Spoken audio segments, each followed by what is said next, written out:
pro football offensive line rankings for college football. They give the Longhorns a lot of love. We'll get into that coming up. Also, Caden Stearns went on Twitter, had some very interesting comments about his time on the 40 acres. We'll talk about that. Also, we'll talk Astros, Go Stros, and Rangers both get a win. All of that and more. Before we do, let's introduce you to the rest of the crew. He was a second-round pick for the Montreal Expos, but a first-round pick for the Austin Radio Network. He originally committed to the University of Texas, but decided to forego the 40 acres to chase his dream in the cheese. Pimping ain't easy, but for this man, it's a breeze. Ladies and gentlemen, Mike Hardball Hart. What's going on, brother? What it do, what it do, what it do. New theme Thursday, and I do like the conversation we're about to have about the NIL. Most importantly, I want to have that conversation about the running back position. For shizzle. I already know. I didn't know he was a teammate, but I really do like what he had to say.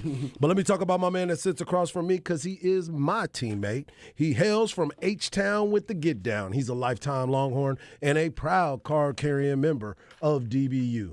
Legendary lifetime and now college football Hall of Fame Longhorn Derek Johnson said he was the best cover corner he had ever seen. He's a former NFL DB that still has that passion for film study, but he's not a fan of white condiments. But, of course, he is a fan of you, the listeners. He is my man and yours, Rod Babels. I appreciate that intro, as always. Let's not waste any time introducing the real MVP, one of the hardest working members of the ARN family. He's got a hustler spirit, period. We don't know what he's paid. We're pretty damn sure the man is underpaid. It's Patrick Davis, y'all. What's going on, brother? Man, Austin's own did not show up last night. Did not show up. Okay, so what are the rules of the basketball tournament? 'Cause that's what it's called, right? The basketball tournament. It's not one and done, is it? I think it's one and done. Is it one and done? I believe it is a bracket system, and it is one and done. So I think they're done. I could be wrong. If anybody has a better opinion on that, I don't know. I don't watch a ton of the basketball tournament. It is a lot of teams, though, right? It's 64, I believe. Yeah, So I think they kind of do like the tournament, like the NCAA tournament. Yes, which means one and done. It means you're not coming back. Yeah. Because they did not rebound the ball. What was the number? The disparity? It's 26 to 52. They doubled them up in rebounds. Oh, yeah. They doubled them up. And the worst part about it was the real problem was they were too big because Austin was playing two centers basically, and they were just running the court, and Cam Ridley couldn't run. And so, basically it was like 3-on-5 every time down for a second or two, and they would just go fast, and then they would rebound. They would pull the defender out, and then defender wouldn't get back for a rebound. It was not a great showing for Austin's own. Yeah, for those who are unfamiliar, the Austin's own was basically, I believe all the players were former Texas basketball players. Yes, right? Former lifetime Longhorns, I should say. Yeah. One and done. It's all right. It's always next year. They put it on every year, right? No, it is. I believe it's I know. Thing. It's always next year. But this is the first year that I believe Texas, Austin's own, was formulated, right? This was the first time. I believe this was the first time they had a Texas alumni team. Yeah. And Jordan Hamilton played really well in the first half, and then kind of petered off in the second. But, it was not. Who could they have had on the team that they don't have that's not currently an NBA player, but also kind of DJ Augustine was actually on B&E this morning. Yeah. Hey, he's just on the verge of retirement. Like, he's 35. probably about to. He basically says, like, if I don't play for the Rockets, I'm not gonna, but I think he's doesn't working need on his the golf money. game. Yeah, I don't think that means you're about to retire. He also made a lot of money in his career. Yeah, I know it. Yeah. And so a lot of these guys did not make a lot of money in their career, true. and that's why they're still doing this. Yeah. Whereas DJ Augustine may be like, you know what I don't want to do? Work out a ton for $65,000 possibly. Possibly. Yeah. That's a great point. That's a good point. Sorry for Austin's own, though. There you go. Thank you, my man Patrick, for the update. That's why he's the man. He's the idealionaire as well. And he comes up with our musically themed days of the week, and it's a new theme Thursday, and we'll get clues and hints from the song selections that are chosen by the idealionaire DJing New Theme Thursday, and Harge and I are supposed to figure out exactly what the new theme of the day is. So we'll get into that coming up a little bit later on. Specs text line is open, but it is it is troubled. Yeah, it's malfunctioning. It is, for some reason our computers here are not, I don't know, I think they might be overheated because they turned the air off on us. Oh, my gosh. It used to be chilly in here. That's why your boy always wears long sleeves. But, I guess with some of the news, maybe it's like, you know what? Save some bread. I will defend Austin Radio Network that I don't think we control the AC in all this building. Okay. Well, whoever it is, it needs to be Turned up, turned down. I should put it. Hell.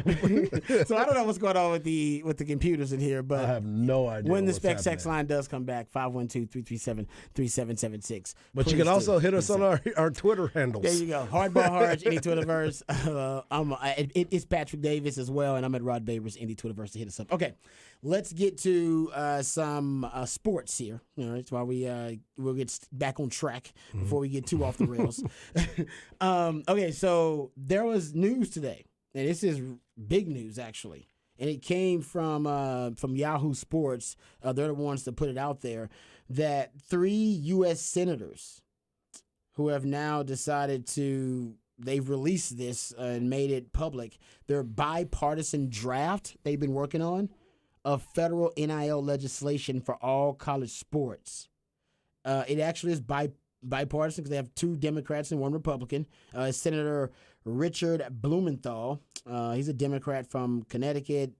Senator Cory Booker, he's a Democrat from New Jersey. And then the Republican senator is Jerry Morgan from Kansas. And essentially they're working to create this act is the College Athletes Protection and Compensation Act. And it's going to be included in this will be national NIL policy. You're talking about federal government oversight and enforcement, creating an NIL database for transparency, and even grants the NCAA.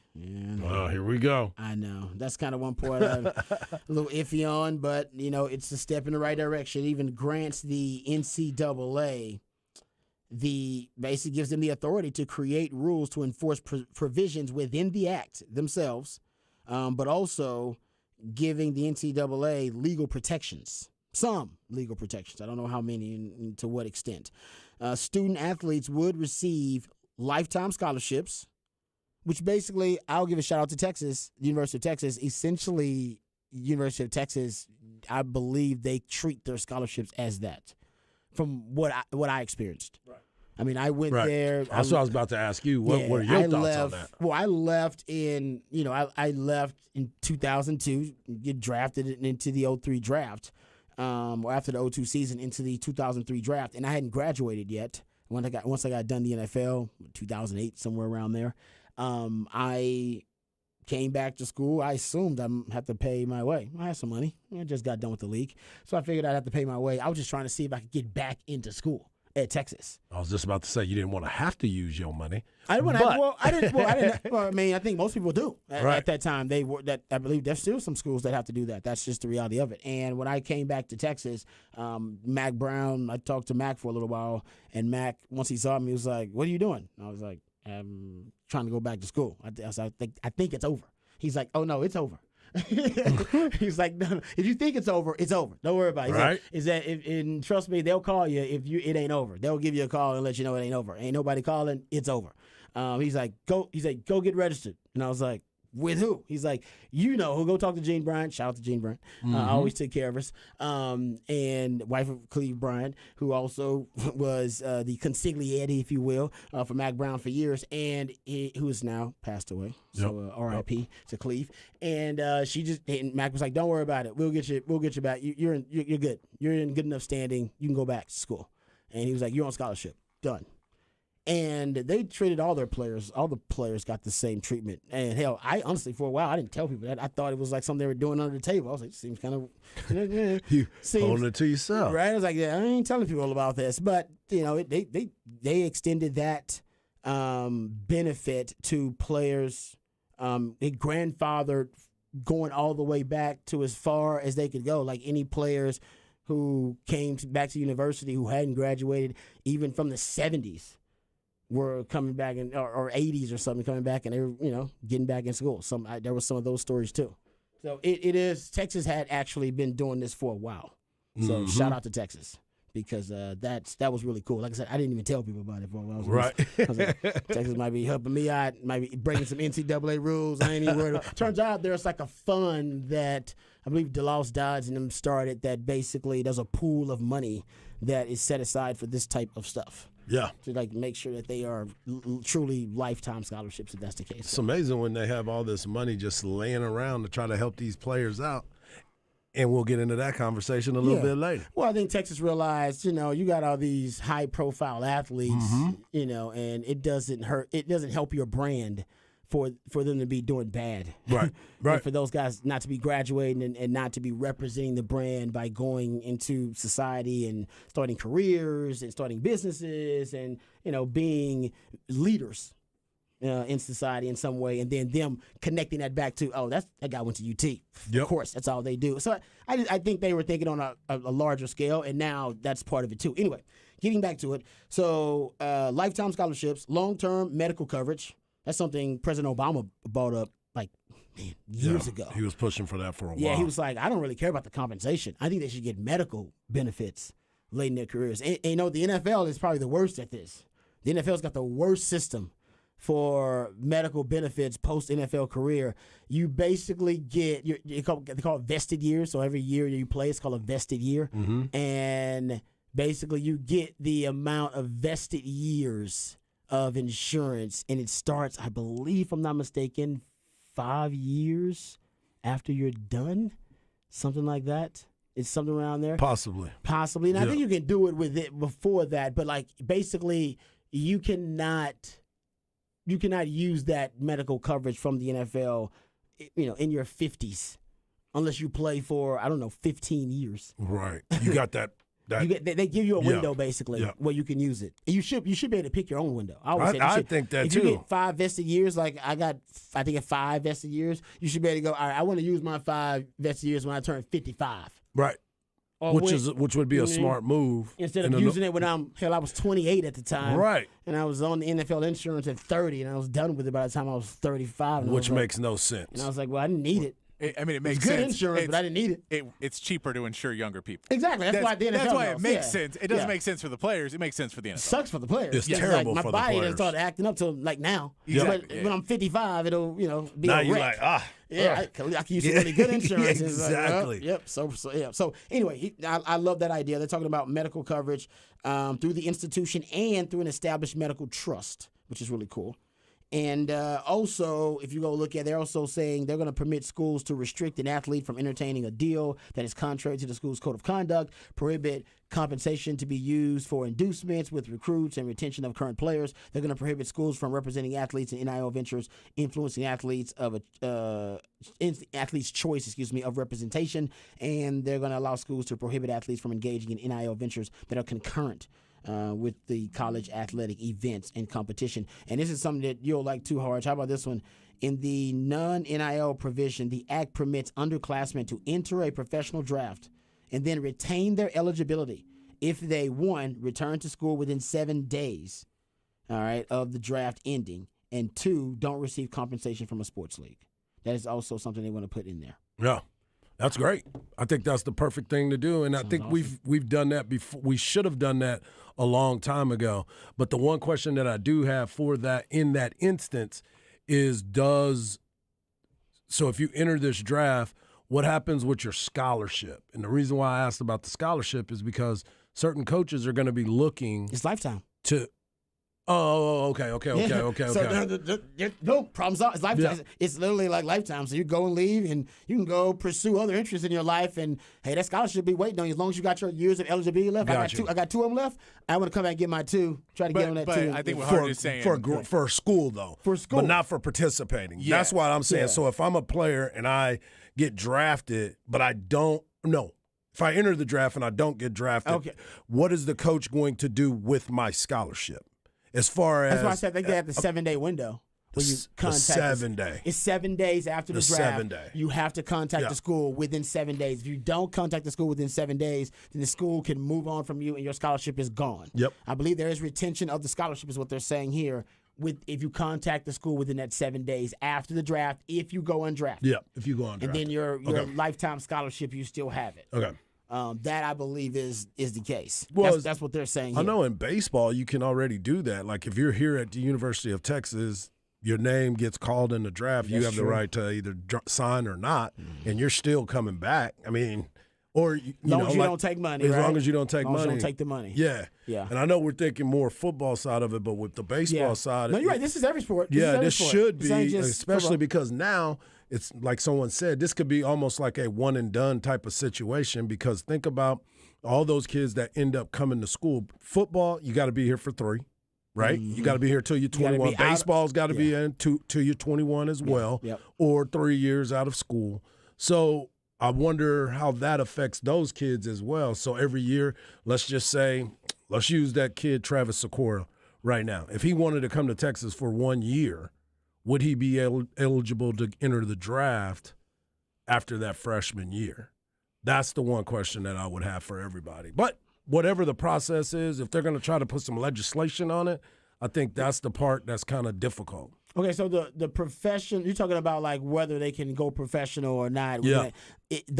Aren't those the rules of the league, the professional leagues? That's their rules, right? Like the NFL rule is you got to be 3 years out of high school. I think That's an NFL you are rule. correct That's on that. It's like their company. Like That's why basketball is trying to go back to the one and done. Yeah. So, and I've said, that should be considered when you're making the NIL legislation. But I believe that's their rule. Yeah. So that's kind of a separate thing. Yeah, that is true. That is true. I was just thinking about that. I was like, that's why they put the caveat of 21 years old. Yes. For baseball. Yes. You either go for 3 years if you're younger, 21 if you're older, and then you got to, or when you get drafted out of high school, you can go. Yep. So, okay. Yeah, I think especially in like a sport like women's basketball, where there just isn't as many teams, so you can still go into that WNBA draft. And if they go, all right, well, if I can go in that draft and they're going to draft me, then I'd like to go. But if I don't go in, it's fine for me to go back, get some more NIL, play another year of college, and then go into the draft again. Mm-hmm. Yeah. No, but honestly, it gives a lot of advantages to the student athletes. You can just apply for the draft. Really, as much as you can. I don't know. Are there rules about? Yeah, and you may not be able. Again, that goes to the league. To the league, about where it's like you can't be in 2 drafts. Once someone drafts you, you're a free agent. If you're undrafted, your rights and all that kind of stuff. But like if you're in the NFL or NBA and you don't get drafted, you're just an undrafted free agent at that point. So you can. So even if you came back to school, then the question would be: do you come back to school? Do they modify their rules that you can re-enter the draft, or basically you come back to school? You dominate for a season, and now you're not a draft pick. You're a free agent. Yeah, that's what I'm saying. So there's so many different things that I guess we would need more clarity on these things. Yeah. I mean, it's just a draft. Yeah. It's a rough draft. They're just trying to work out the kinks. And you know what? I think it's a good idea. I don't know how long it'll take. You got a presidential election coming up, so it's definitely not going to be. That's why all this stuff is trying to jump out there now, putting it out there. Yeah, either they're going to try to cram it in before the election, which is highly unlikely, or they're going to, obviously wait. Just getting it out there to try to see what the public response is going to be about it, and then they can really try to get some work done with it and gain some support behind it and some momentum behind it after the presidential election, depending on, I guess, who becomes president too. That could also determine the momentum of it. It's going to happen. We just don't know how fast it's going to happen. Right. Yeah. But like I said, I think it's a good idea. I love the basically the Bill of Rights essentially for the student athletes. That's a really good idea. Yeah. Something that needed to happen a while ago. And now you're starting to see it at the people talk about it at the college level. Yeah.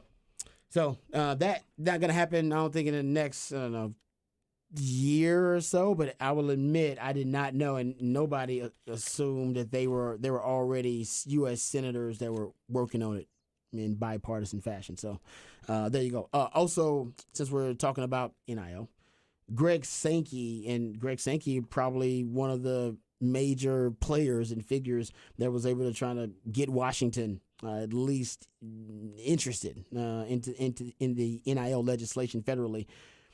But he actually expressed his discontent, his disagreement with the new Texas NIL law, which has a lot of different incentives, advantages for Texas schools in it.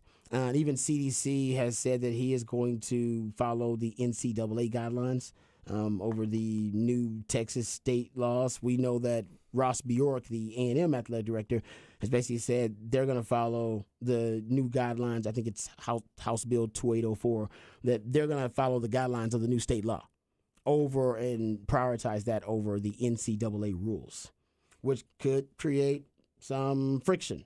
And we'll see what happens with the NCAA if they decide to act or to investigate, if they see that A&M is breaking their rules just so that they can abide by the Texas law. But here's what Greg Sankey said about the new Texas law, which does allow Texas schools to link loyalty points or donor incentives to NIL donations. So basically you can get perks. You'll get better parking, better seats, access to better events, all that kind of stuff, maybe perks of NIL appearances, stuff like that. You'll get better opportunities, or more opportunities, I should say, and better opportunities to participate and be engaged with the program through various different activities based on the loyalty points. Longhorn fans know that very well, and every different donor system at different universities have this. Right. So basically, he is saying that he disagrees with this. His statement is, quote, "Our student athletes deserve something better than a race to the bottom at the state legislature level, as the efforts are made to create what are perceived as competitive edge through state laws that are not overseen. This is an ongoing problem that we identified as the exact wrong way to go about permitting student athletes to engage in name, image, and likeness activity." There you go. Then he went on to say that basically the SEC will respect the NCAA rules. For now. That's yeah. For now. Yeah. But once you get federal legislation, whenever that happens, maybe you'll get you'll get some unanimity in terms of the NIL rules. But right now, it's kind of the wild, wild west. I was going to say, how close do you think we are to getting that? Like, in your estimation, is it something that you have spent some time really trying to figure out what would be a good model? Because everybody's always talking about capitalism, right? Yeah. Everybody wants the free market. Everybody wants to be able to do whatever they want. But now you're basically trying to put the BBs back in the box, right? As Mac Brown and Darrell Royal said. But right now you can't do – I mean, how are you going to legislate something that you already let go out there and be wild? Oh, yeah, they can't do it. He even goes on to say, he said the reality is only Congress can fully address the challenges facing college athletics. The NCAA cannot fix all the issues. The courts cannot resolve all the issues. The states cannot resolve all these issues, nor can the conferences. And he's right. Yeah. It's going to have to be a group effort by all of those entities that he just listed. They all got to be on board to fix it. Good luck. And like I said, I don't know what fixing it means. Right.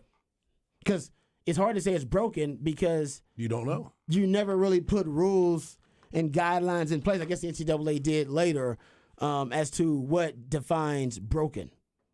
Right. Right now you're saying the loyalty points. No, you can't do that. That's bad. That's a form of inducement, I guess, on the other end. They know inducements is bad. They can't do that, which is essentially allowing someone to profit before they become a student athlete on your campus, to profit from name, image, and likeness, or to guarantee it. That also cannot happen. But there are states' laws that now allow you to make money as a high school athlete via name, image, and likeness. Missouri just passed one. The Show Me State just passed one of these laws. They said, show me the money. Yeah. In the Show Me State. The Missouri lawmakers have passed legislation amending the state's rules around name, image, and likeness for student athletes, allowing some to access the financial benefits before they even arrive on campus.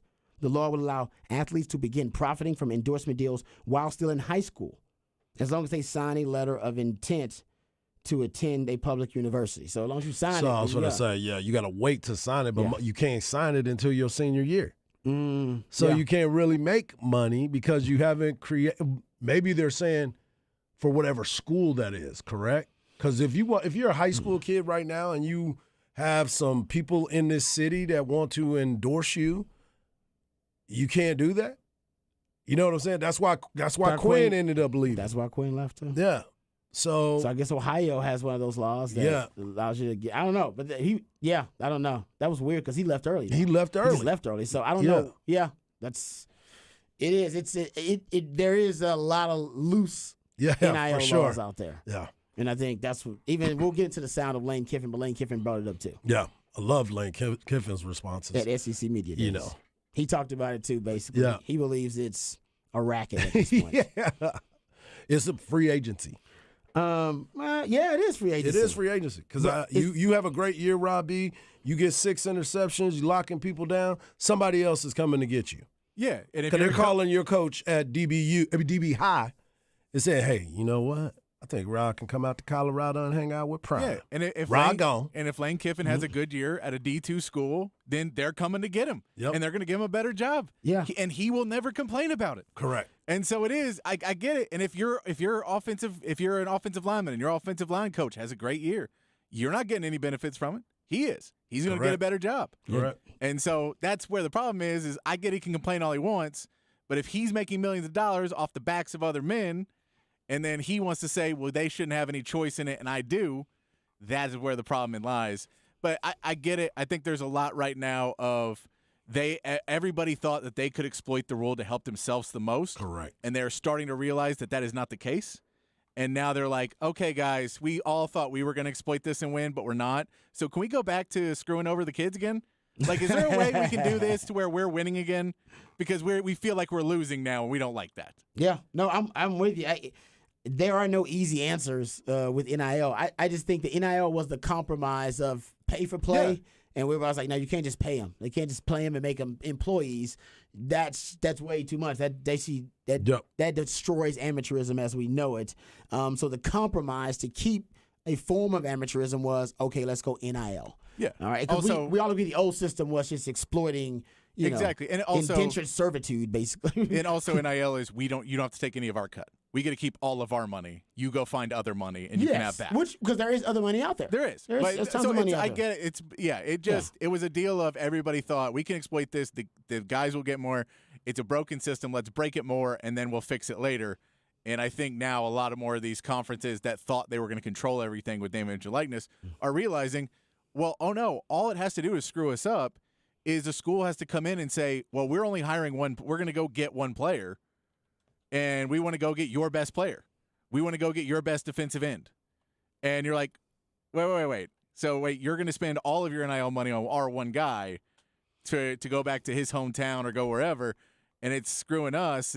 But that's the free market. It is, but I get why they're thinking. They thought that wasn't going to be an option. Yeah, and it's like. And now it is. I love how messing them they up. didn't study. Right. The free market. It's like it's going to be the free market. You guys assume the NCAA was going to save you, and it's like that's not happening. Especially when all the time you're trying to get them out of your backyard. That's the NCAA. You've never, if the NCAA was coming to talk to you before, you didn't want anything nor help with them. Now you're trying to say, hey, I wish the NCAA would have done something else. They would have never done anything like that because of your point. They don't want us to get sued either. And they don't want litigation. Yeah. And these states are not going to enforce the rules because the states, they want their schools to profit and to be, obviously in an advantageous position because they're states' NIL laws. So there really is, and the NCAA is not really enforcing things. So there's really, because they're scared of litigation, so there's no enforcement of anything. So that's why they're like, hey, Uncle Sam, would you come in and save us? I know some people have their reservations about letting the federal government come in and take things over. But at this point, what's the great quote from, I believe it's Eric Hoffer, the writer, that every great cause begins as a movement, becomes a business, and degenerates into a racket. That's essentially what we're in a racket phase. Mm-hmm. And that's capitalism. I mean, that's just capitalism. No matter what movement you have, somebody's going to turn that into a business. It's just like, hey, man, you know what? It's a movement. It got a lot of people that's passionate about that. I think can make a whole lot of money off of that. And they start making money off of it. Then everybody's like, hey, they're making money. I can make some money. It becomes a racket. And then we're in racket phase. So now we got to kind of reset this. Got to keep it moving. All right, we come back. We'll talk about the Madden 99 Club for the 2023 season and a great idea. The best idea so far. No BS from a former teammate of mine to fix the running back market. All of that and more right here on Ball Don't Lie, 104.9 The Horn.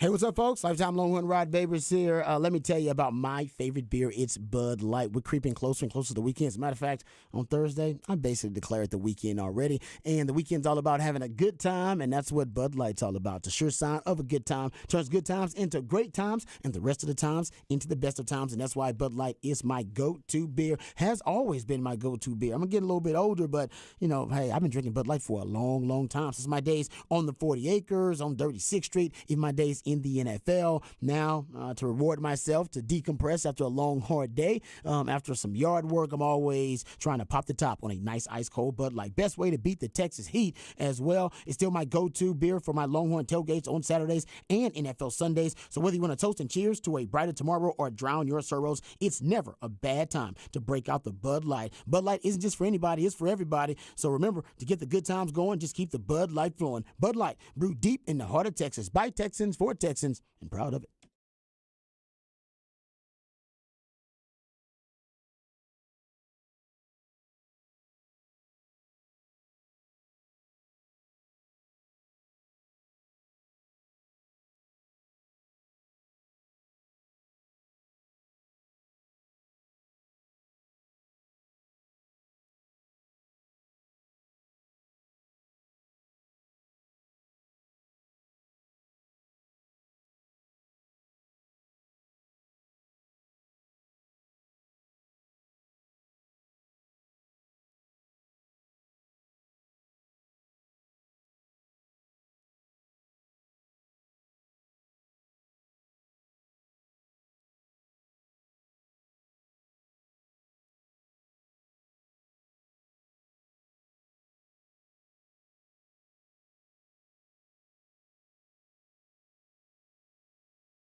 Welcome back to Ball Don't Lie right here on 104 Down the Horn. New theme, Thursday edition of Ball Don't Lie. That's when Patrick the Idealionaire, he takes jams, songs that are supposed to provide clues and hints for Harge and I as to what the new theme of the day is.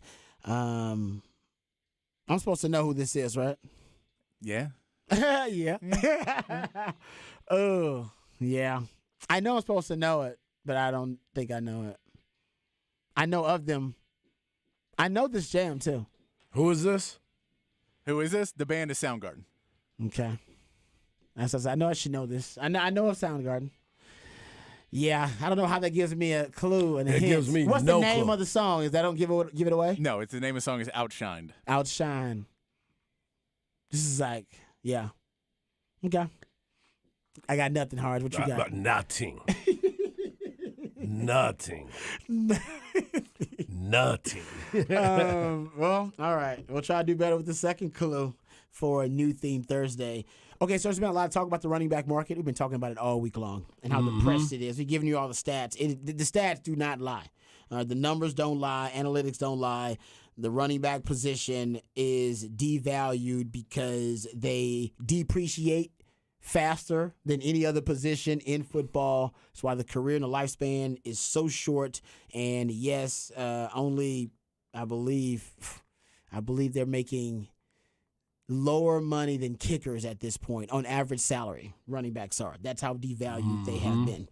So everybody's trying to figure out how to fix the running back market and how to fix it for them, because this is so specific to running backs because they peak so early. They peak during their rookie contracts.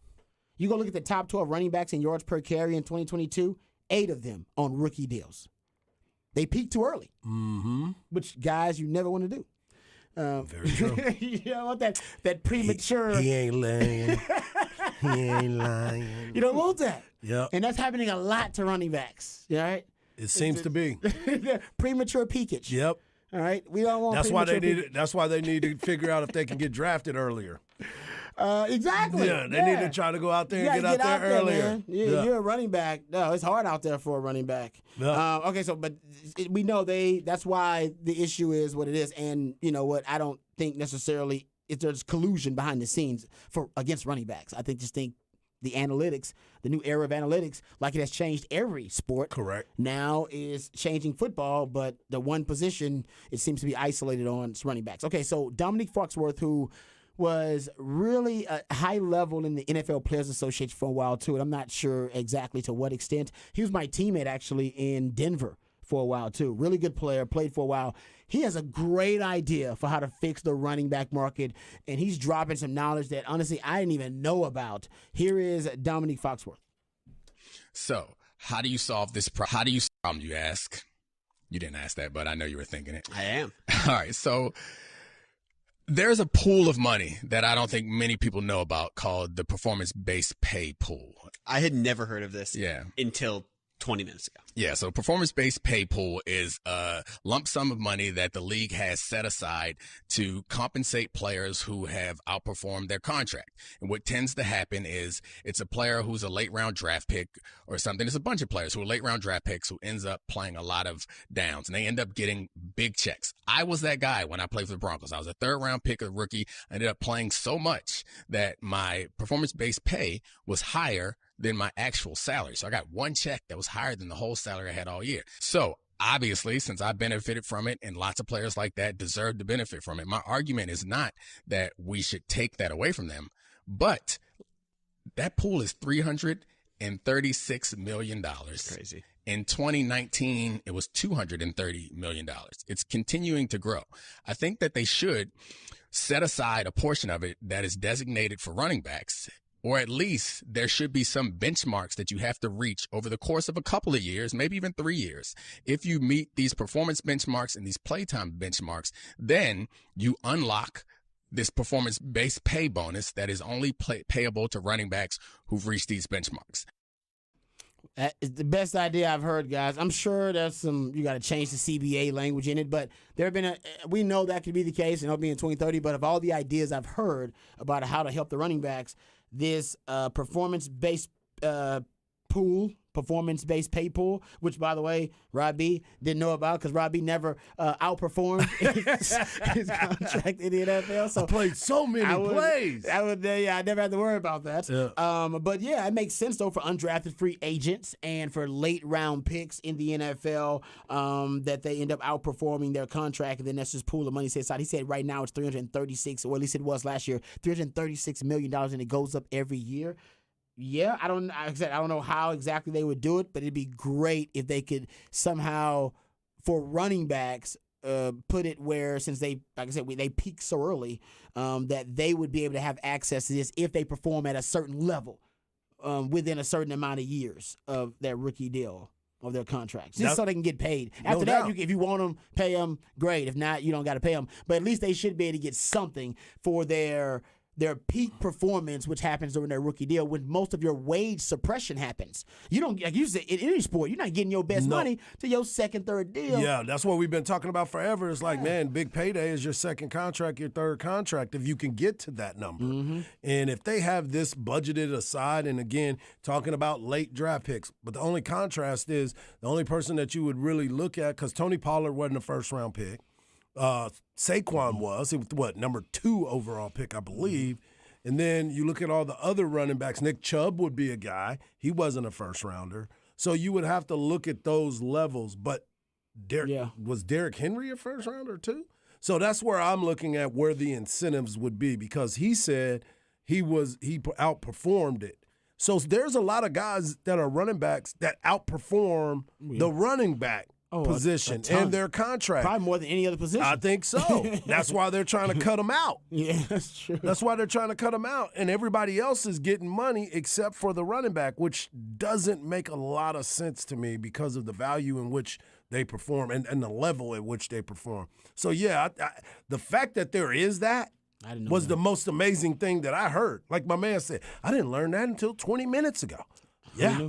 Who knew? $336 million pool is a performance-based pay pool, lump sum of money set aside for players who outperform their contracts in the NFL. Amazing.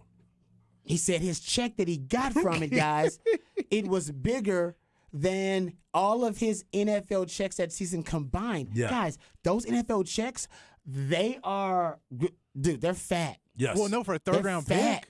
Because it wasn't like if he said it was a 7th-round pick, right? Then I go, okay, then it was like a $2 million thing, and you were making $650,000. Mm-hmm. So that's still, that's a great thing. But if he's a 3rd-round pick, that means that he was making at least $1 million a year, probably more. That means he probably got a check for $1 million plus or whatever. Yeah. Wow. Ooh. Yeah. I bet he was giddy because he didn't know about it. He was just kicking it one day. He's like, like you when you got that extra money. Like you when you got that money. Like, man, they were giving me game checks and I wasn't even playing. I thought, Detroit Lions, because of the freaking Lions. I was on injured reserve the first year I was there, and they paid me the whole year. Like I was on the roster. Active. And they were like, we paid you too much money. I was like, it ain't my fault. And I think I could have kept it. It just rolled on. They kept me the next season, and then they took deductions out of my check to get the money back. So I think that's why I made the team, though. So all right, you got one more year of checks. God is good. Yeah, I will. All the time. All the time. That does sound like one of the most Detroit Lions things. It is, to take a deduction out of check. And they kept that guy. Did decide the roster spot is not more important. We'll just keep this guy. That's the most Detroit Lions thing. Hey, Calvin Johnson, can we get you? I know you retired, but could you come watch some cars? We just feel that we needed some more out of that contract. If you remember, ask Ricky Williams. If the NFL thinks you owe money, they sued Rick. I think they either sued him or they were about to. Like, hey man, you owe us some money. We gave you some guaranteed bread, and you just want to walk away. We need that bread back. The NFL don't play, man. They don't play. That's what it's all about. That's why it ain't no much guaranteed money. No. That was weird. Anyway, I like it for you, though, dog. Oh, trust me. Like I said, I look back in retrospect, I'm like, I'm pretty sure that's why I made the Lions for second season. Anyway, let's get to this Madden 99 club. You guys seen who the 4 so far. They release, I think, a little bit more every day, but so far the only 99s are Travis Kelce, Zach Martin, shout out Cowboys, Justin Jefferson, the wide receiver, who won Offensive Player of the Year last year, and Aaron Donald, who is one of the greatest defensive players in the history of the game. Actually, he may be. Is Aaron Donald on, like closing in on the Mount Rushmore of defensive players? He has to be. Of the year? He's got to be in that conversation. Yeah. Yeah. I mean, if we're He's won throwing so many defensive players of the year.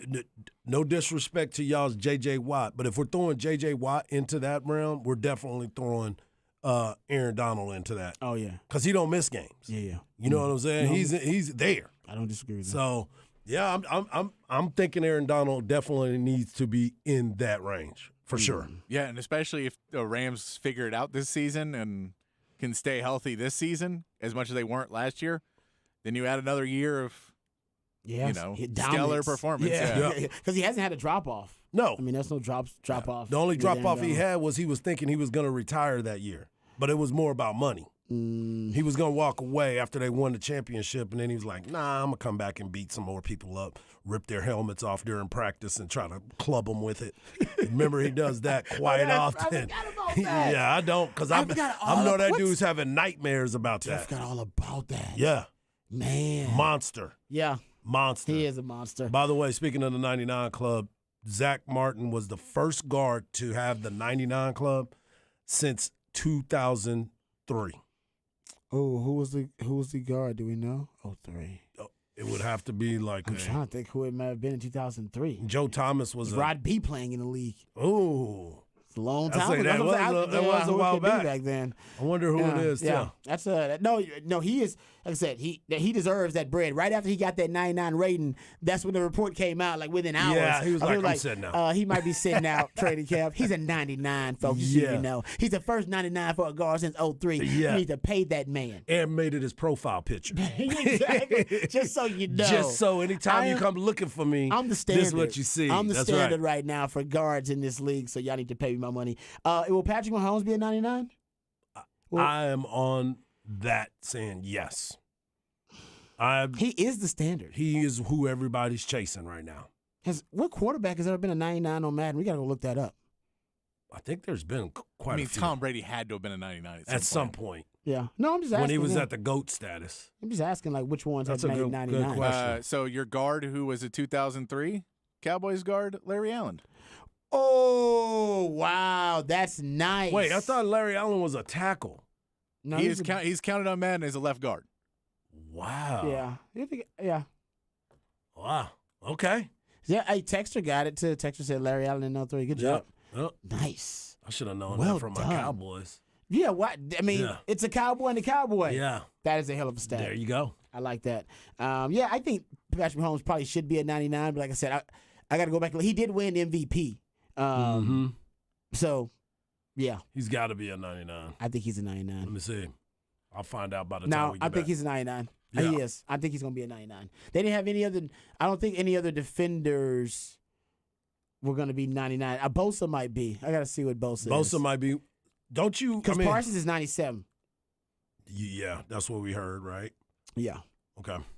I'm going to find out how many 99 quarterbacks. I know Yeah. Aaron Rodgers did it before. I He got. definitely had done it, but yeah, that's a good point. His prime, he definitely did I it. think Russell Wilson got on there at one point. Oh, yeah, right. People forget Russ in his prime was nasty, man. Y'all just think about recency bias. Drew Brees got on there As a 99? as a 99. Wow. What? And What? in What? 2019, they gave it to 3 quarterbacks in 2019. Okay, then they give it to any damn body. They Ugh. giving away too many 99s. Then I didn't know they get. I thought it was something that was more sacred than that. This is giving a- Aaron Rodgers had it a bunch of times though. give Yeah. 99 to everybody. Then This is good information right here. They said Dak Prescott got $350,000 in his rookie year for the player. yeah, the player performance bonus. Yeah. Yeah. Mike makes Vick sense. got a 99. Okay. All right. Yeah. Yeah. Okay. Yeah, Peyton Manning. All right. So it's Okay, not. It's, so it's it's not a not- rare thing. nah. Happens a lot. Yeah. All right. It's the flavor of the week. Yeah. So he's know? Mahomes definitely gonna be a 99. I mean, they did a special on him called Quarterback. him and Burrow both might get a 99 then the way they doing. Ooh. You don't think Burrow's not a 99? You can't give it to both him and Mahomes. You can't. There can't be more Because they're than not on the same 199. level. No. They're not on the same level. No. All right, we come back. We got One has played for a championship and the other one has won multiple. Yeah. Yeah. I agree. All right, we'll come back. We got the flex on the other side right here on Ball Don't Lie, 104.9 The Horn.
Welcome back to Ball Don't Lie right here on 104.9 The Horn. New theme Thursday. That's when Patrick plays jams that are supposed to provide clues and hints for Harge and I what the new theme of the day is.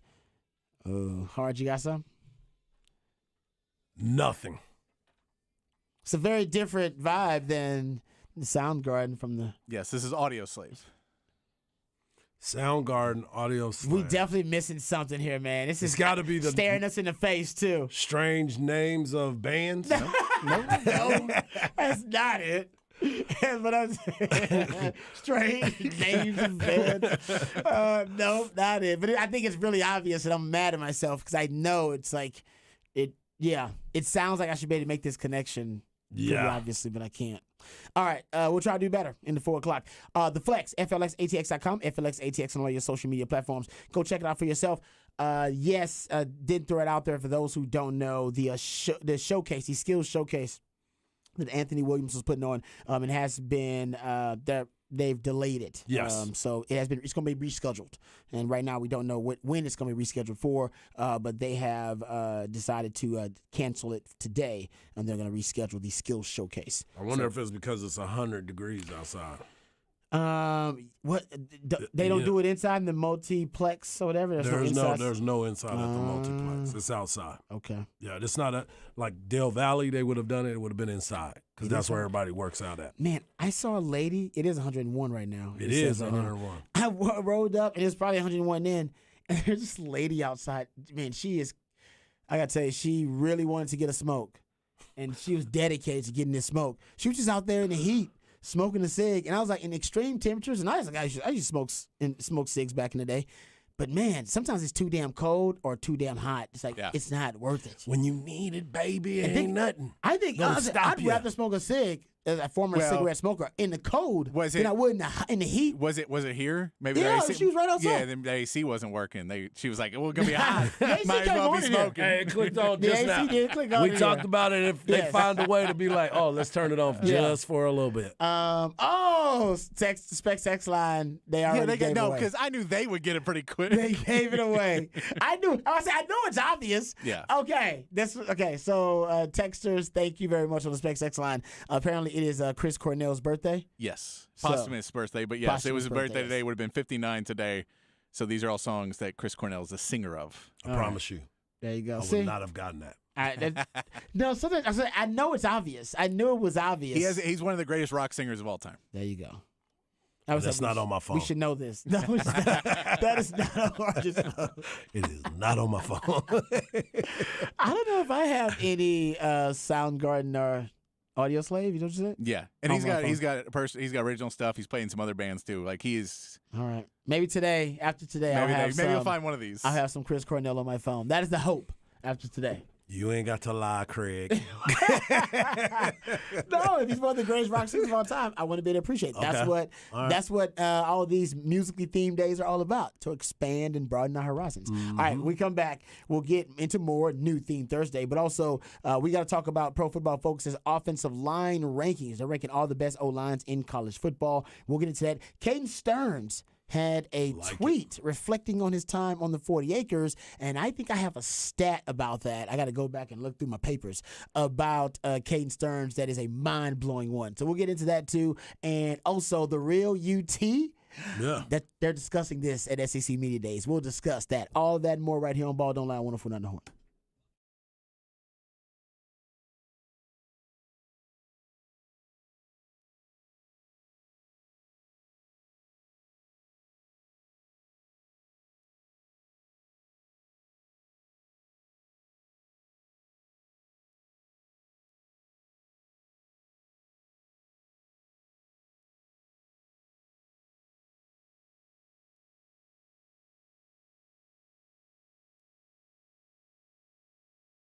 Hey, what's up, folks? Lifetime Logo and Rod Babers here. Let's talk about the city of Austin, because it's a beautiful city. We all love it. We all call it home. And one of the things that makes it so beautiful is the aesthetic appeal, the unique aesthetic appeal. And one of the reasons that this aesthetic appeal is so attractive is thanks to the skilled craftsmanship of ironworkers, local Union 482. They've been helping shape Greater Austin since 1935. And you see the labors of their love all over this great city and iconic, exquisite landmarks. You may be driving by them right now. now and not even know it, like DKR Stadium and the Pennybacker Bridge. And as our city continues to grow and thrive, so do our good friends at Ironworkers, local Union 482. They don't go to the office, they build it. So if you're looking for an exciting new career and you want something new, something fresh, something that will challenge you, you can become a valued member of Ironworkers, local Union 482, and accept the challenge of becoming the best version of yourself while helping shape Austin's economic development. Right now, they're hiring over 3,000 people for a huge project right here in Central Texas, and you can become a valued member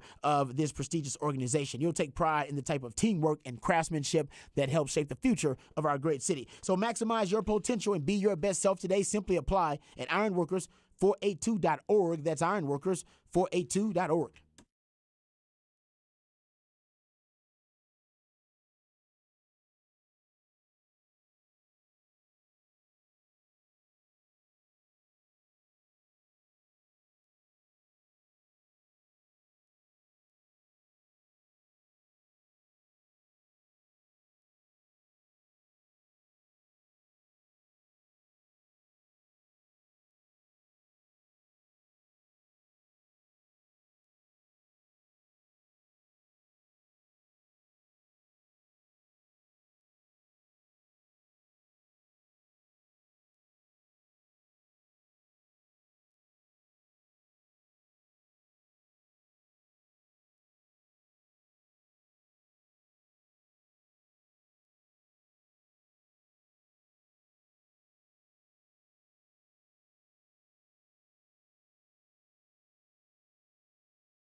Welcome back to Ball Don't Lie right here on 104.9 The Horn. It is a new theme Thursday, and that's when my man Patrick, the Idillionaire, he takes jams, certain selections that are supposed to provide clues and hints to Harj and I as to what the new theme of the day is. And thanks to the Specs text line, 512-337-3776, we got it pretty quickly. Well, y'all got it pretty quickly. We appreciate y'all. It was Chris Cornell's birthday. It would have been Chris Cornell's birthday.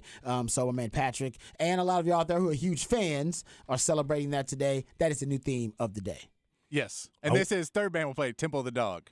Man, how many bands was he in? So this was kind of like a super group band of grunge bands. They kind of had a couple grunge bands get together and did like one album that's Temple of the Dog. Okay. He was in a lot of different bands, though. Yeah, he did He's a lot of already stuff. played 3 different bands he was in. He did. All right. My man got some around. different stuff. Yeah. Spread the love. Spread the love. Yeah, everybody wanted a piece of his greatness, apparently. I am glad that the listeners found this out for me because your boy is still searching for a song that he knows. I like this one, though. That was smooth. What is this Say again? Hello to Heaven.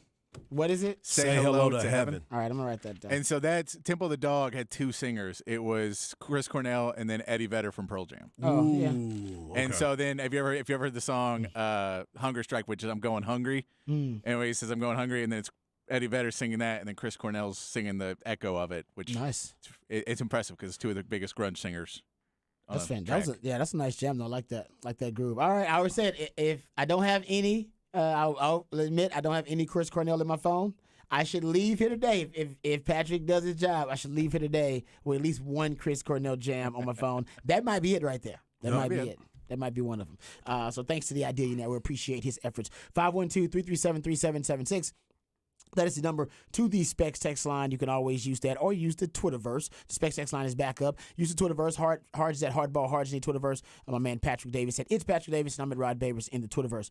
All right, Harge, what you got coming up for the people on Harge Knock Life? We've been talking a lot of baseball. Obviously, Shohei Ohtani is one of the biggest stories in baseball.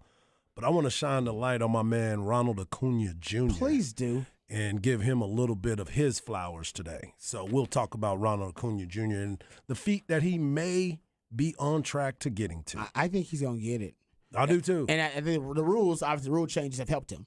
For sure. Yes, sure. Let's be honest. That's the reason that and he can health. even accomplish his feat. And health. No, he's amazing. But this is what the rule changes were designed to do to help athletes like this bring speed back to the game. What was I saying the entire time? You said it. No, you said it. This is what I've been missing. You predicted. You said they're gonna steal more bases than they. I think it's right now they're on record-setting pace. They are on record-setting to bases. steal as many bases as they ever have in the history of Major League Baseball. Anyway, so I'm looking forward to that. That's gonna be fun stuff coming to Harge Knock Life. In about 15 minutes, we get ready for Harge Knock Life. All right, let's get to these offensive line rankings from Pro Football Focus. They do their O-line rankings, and I think they have had different people that work for them. So they have different analysts that have done offensive line rankings. So I'll point that out too, just in case you're like, hey, that's not the one that I saw. Just so you know, they got different people doing a lot of stuff. That's why Harge does not like Pro Football Focus.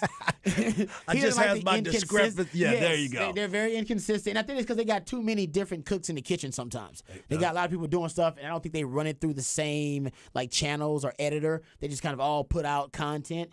And yes, there are some inconsistencies. I would throw it out there. So this offensive line ranking, this is by Max Chadwick. So just in case you've seen one other, this is by him. You're like, hey, they had him number 5 in this one. Now they got him I get it. It's Pro Football Focus. It is what it is.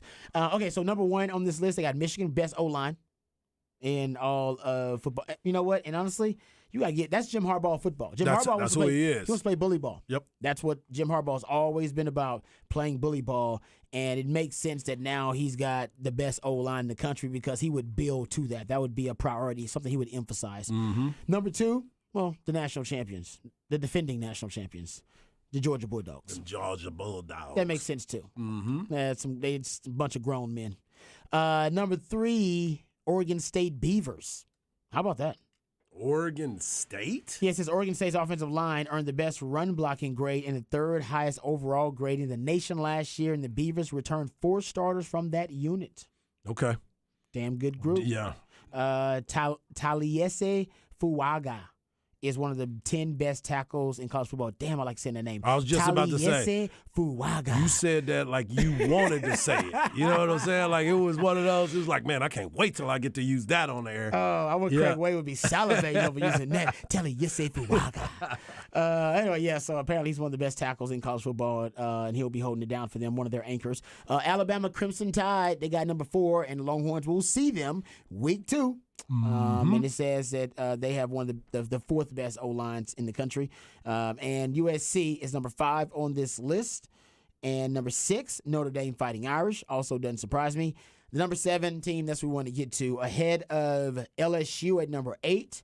And ahead of the Aggies, So shout out to the Aggies getting some love You're here. in there. They're number 9 on this list. Jimbo's been recruiting like gangbusters, so that does make sense. And they got Florida State at 10. But ahead of those teams, you got the Longhorns at number 7 on this list. Says Texas is the only school on this list that returns all 5 starters from a year ago. However, it was a unit that finished just 73rd in the country last season in Pro Football Focus grade, so improvements are needed. There are bright spots, though, particularly at offensive tackle. Kelvin Banks Jr. is a top 10 tackle in the country. And was stellar as a true freshman in 2022. Also, it brings up Jake Majors and Christian Jones, as Christian Jones will once again start at right tackle and finished 3rd among Big 12 tackles last year with 2.7% pressure rate allowed. And also gives some love to Hayden Connor and Jake Majors and Cole Hudson. It brings up DJ Campbell, the 5-star recruit they brought in, and some other guys. But we talked about this. Texas returning every starter on the O-line and 2 or 3 of the prospects behind those returning starters. And I believe Texas they return 101 starts on the O-line. K-State is the only Big 12 team that's returning more starts on the O-line. They return 119 starts on the O-line. And the upside of the guys who are backing up those returning starters is actually higher than most of the returning starters except for Kelvin Banks, who is a prodigy in every way you can state the term. He is the epitome of it. You know what? This is the same group of people that didn't have him on the first team. Remember that? And you know who else is not on this list? You know who else is not in the top 10? Who that? I didn't see K-State on there. K-State's got a good O-line. But I didn't see him. Yeah, they got a good O-line too. They the one who put this together. They the ones who did honestly, it. West Virginia's O-line should have been there. Exactly. They got 3 members on the preseason All Big 12 team. See there? Football. See there? Apparently, those other 2 are awful. I throw it out there. I know you can really pick it apart, which Harge does all the time. Well, the reason being is because you sit there and they give you all this stuff about, oh, man, look at what Kelvin Banks. He is a top 10 tackle in the country. In the country. After a stellar performance. His 3.5% pressure rate. See, I mean, come on, man. And they guess they didn't look at the players he was going up against when you talked about all the first-round picks that he didn't let have a sack. Yep. Barely let him have a pressure. 4 pressures between the 4 first-round defensive edge rushers that Kelvin Banks, the true freshman, faced last year, who were drafted into the NFL. That's why your boy get a little bit mad. Will Anderson, Tyree Wilson, Will McDonald, and Ume Uzoka. What is it, right? Ndike. And UDK. Yeah, Uzoma. Yeah, he's now he's in camp already. Felix and UDK Uzoma with Kansas City. But my man Kelvin Banks still holding it down. No can't penalties. Even be on the first. No penalties either. Can't even be on the first team on Pro Football Focus. But they want to talk about how good our line is. Okay. Hey, so we're talking about offensive line play.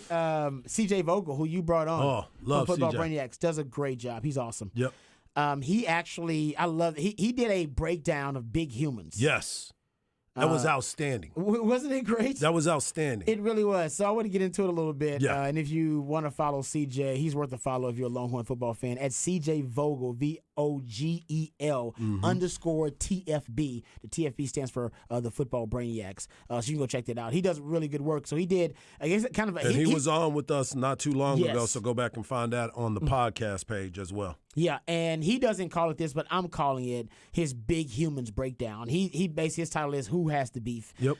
So he makes a chart of all the teams in the Big 12, in the new look Big 12 this year, and how many players on their roster are above or at least 320 pounds, 320 pounds or more.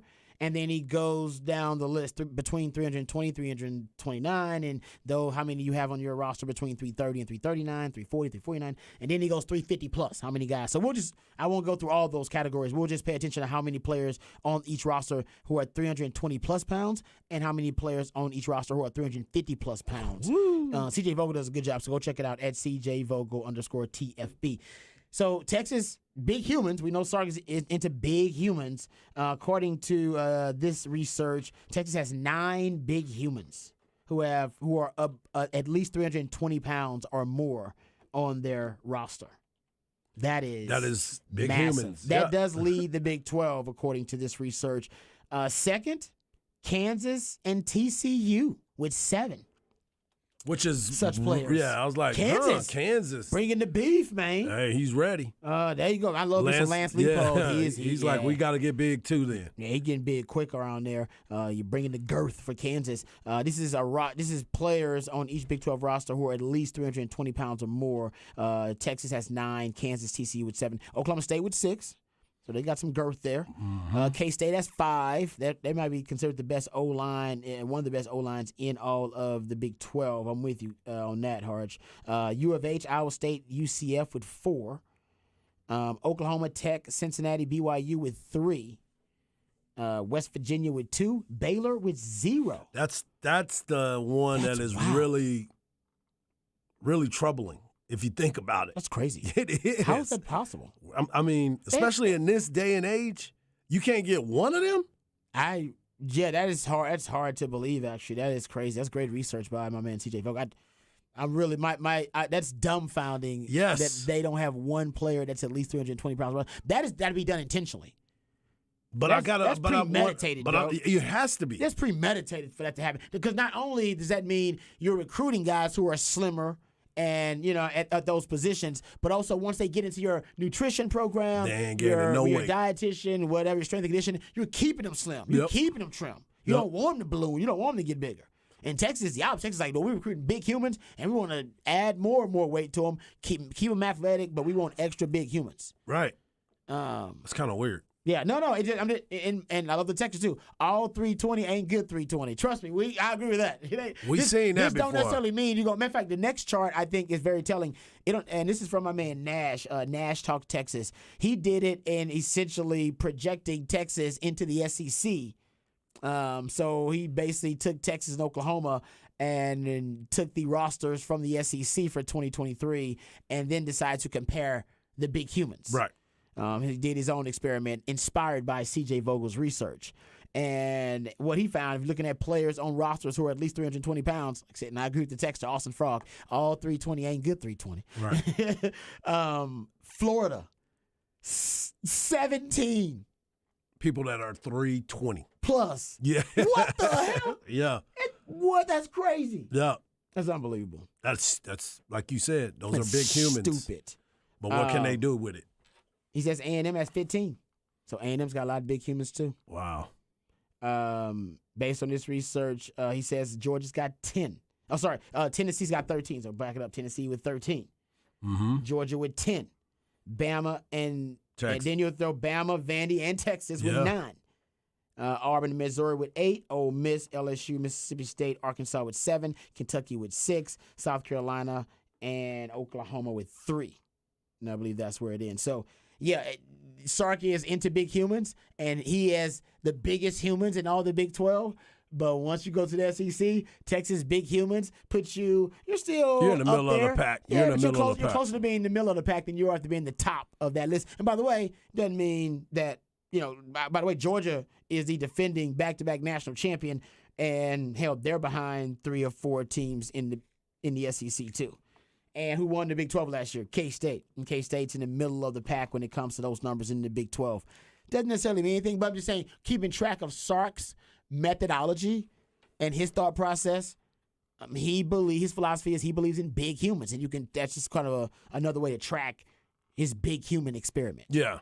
And speaking of big humans, you were talking about it, all those that are 320 plus, but there's also 350 plus. And if you're looking at the SEC, Alabama has 2 that are 350 plus, Arkansas 2. Going back to what you said about Florida with 17 big humans, but 7 of them are 350 plus. That's crazy. Texas has 4 of those players. Texas crazy. has 4 players that are 350 plus. So that'll put you in a different range, and that's why we heard from Sark every single time he got a chance to speak.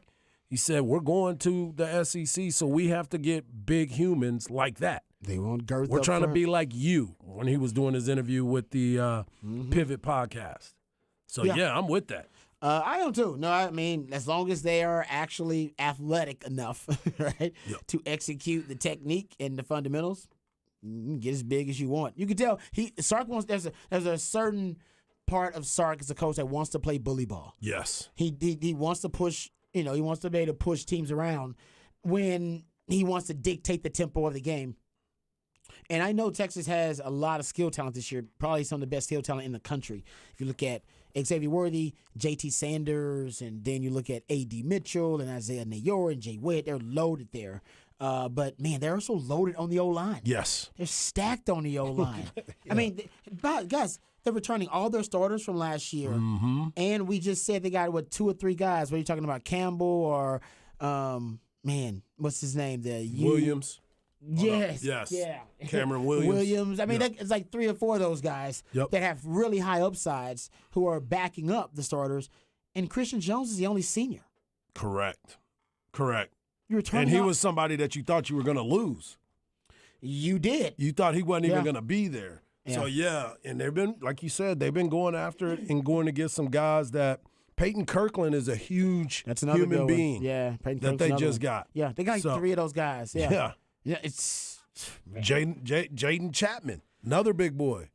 So they're bringing them in. Shout out to the Pancake Factory, BMDs. Yeah, they want some of that. Mm-hmm. Horns with heart, man. Shout out. It's definitely an incentive that's working.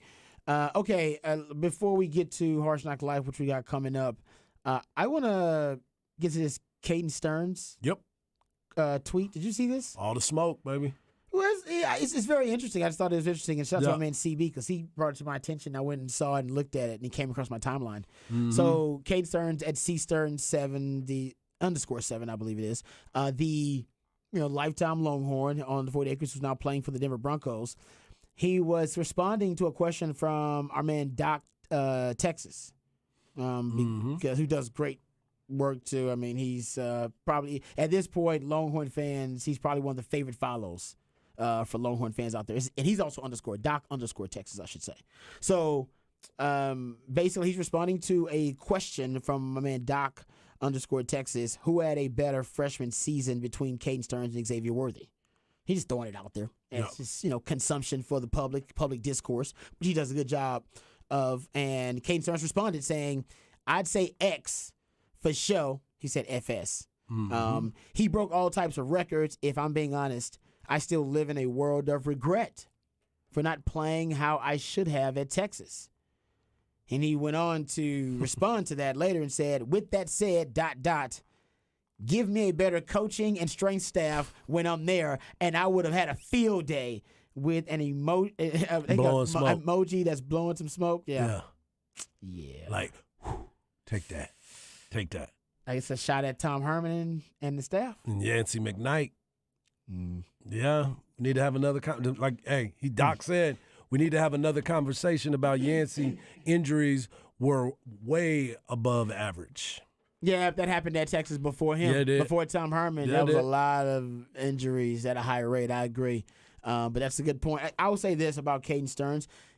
It was a tragedy that he had one of the greatest freshman seasons in the history of Texas football and just regressed. Yeah. I don't want to say get worse because he was still a good player, but he regressed because he could never even come close to that or even consistently be what he was his freshman year. And that was a huge indictment on the development or lack thereof for Tom Herman. It's like that guy came in high school, was a better player coming out of high school than he was when he left the 40 acres. Right. And now in the NFL, he's a good player again. Balling in Denver. He was a great player coming out of high school and his freshman year at Texas when he's basically getting barely any development or the development of high school coaches. And now in the NFL when everything's about coaching, he's a great player, good player again. And here at Texas, basically he started to regress the entire time. Man, I saw so many people that were turning on him during his time here, and I'm like, y'all have no idea what's going on with Caden Stearns. Like, this kid was an absolute baller his freshman year. It was a record-setting. It was one of the greatest seasons in the history of Texas football for any freshman ever. Yeah, like Kelvin Banks' season has been epic. It was in that frame. It was in the same realm of Kelvin Banks. The truth is, I'll give you a stat. Here's a stat about how great Caden Stearns' season was. There have been, and Caden Stearns is one of these, right? There have been three players that I can find who were first-team all-conference from Texas as true freshmen. It's just 3 of them. Caden Stearns is one of those to become a first-team all-conference player after a true freshman season, balling out. Who are the other ones? Earl Campbell and Xavier Worthy. Xavier in 2021. Rarefied air. He did in 2021. Yeah. His first team all conference. Kelvin Banks should have did it. Yeah, Kelvin Banks. Kelvin Banks should have did it last year. They was hating on they him. shafted on him. Yeah, they have. Yeah. So sorry about that, Kelvin Banks. And honestly, Bijan probably should have done it too, but Tom Herman didn't want to give Bijan the rock as a freshman. If Bijan would have gotten the rock early as a freshman, Bijan probably could have done We it. could have said the same thing about Said B. Yeah, agreed. You I know? remember that. Yep. Yeah. Very similar. Yep. Could have said the same thing about Sid B. All right, what you got coming up on Harsh Knock Life? We're going to give a special shout out to one Ronald Acuna Jr., the guy that is more exciting every single day, and he's just not really getting all the love he deserves just yet, but I think it's right around the corner. Oh, all right. Can't wait to get into that discussion. Hardball with my man Hardball coming up next on Harsh Knock Life right here on Ball Don't Lie, 104.9 The Horn.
Welcome back to a new theme Thursday edition of Ball Don't Lie. It's your boy Hardball Harge, and our new theme Thursday edition of Ball Don't Lie is Chris Cornell, former lead singer of multiple bands. Yes. And today, Patrick is giving his tribute to all of his great music. You can follow me on Twitter at Hardball Harge. You can follow my man Rob Babers at Rob Babers.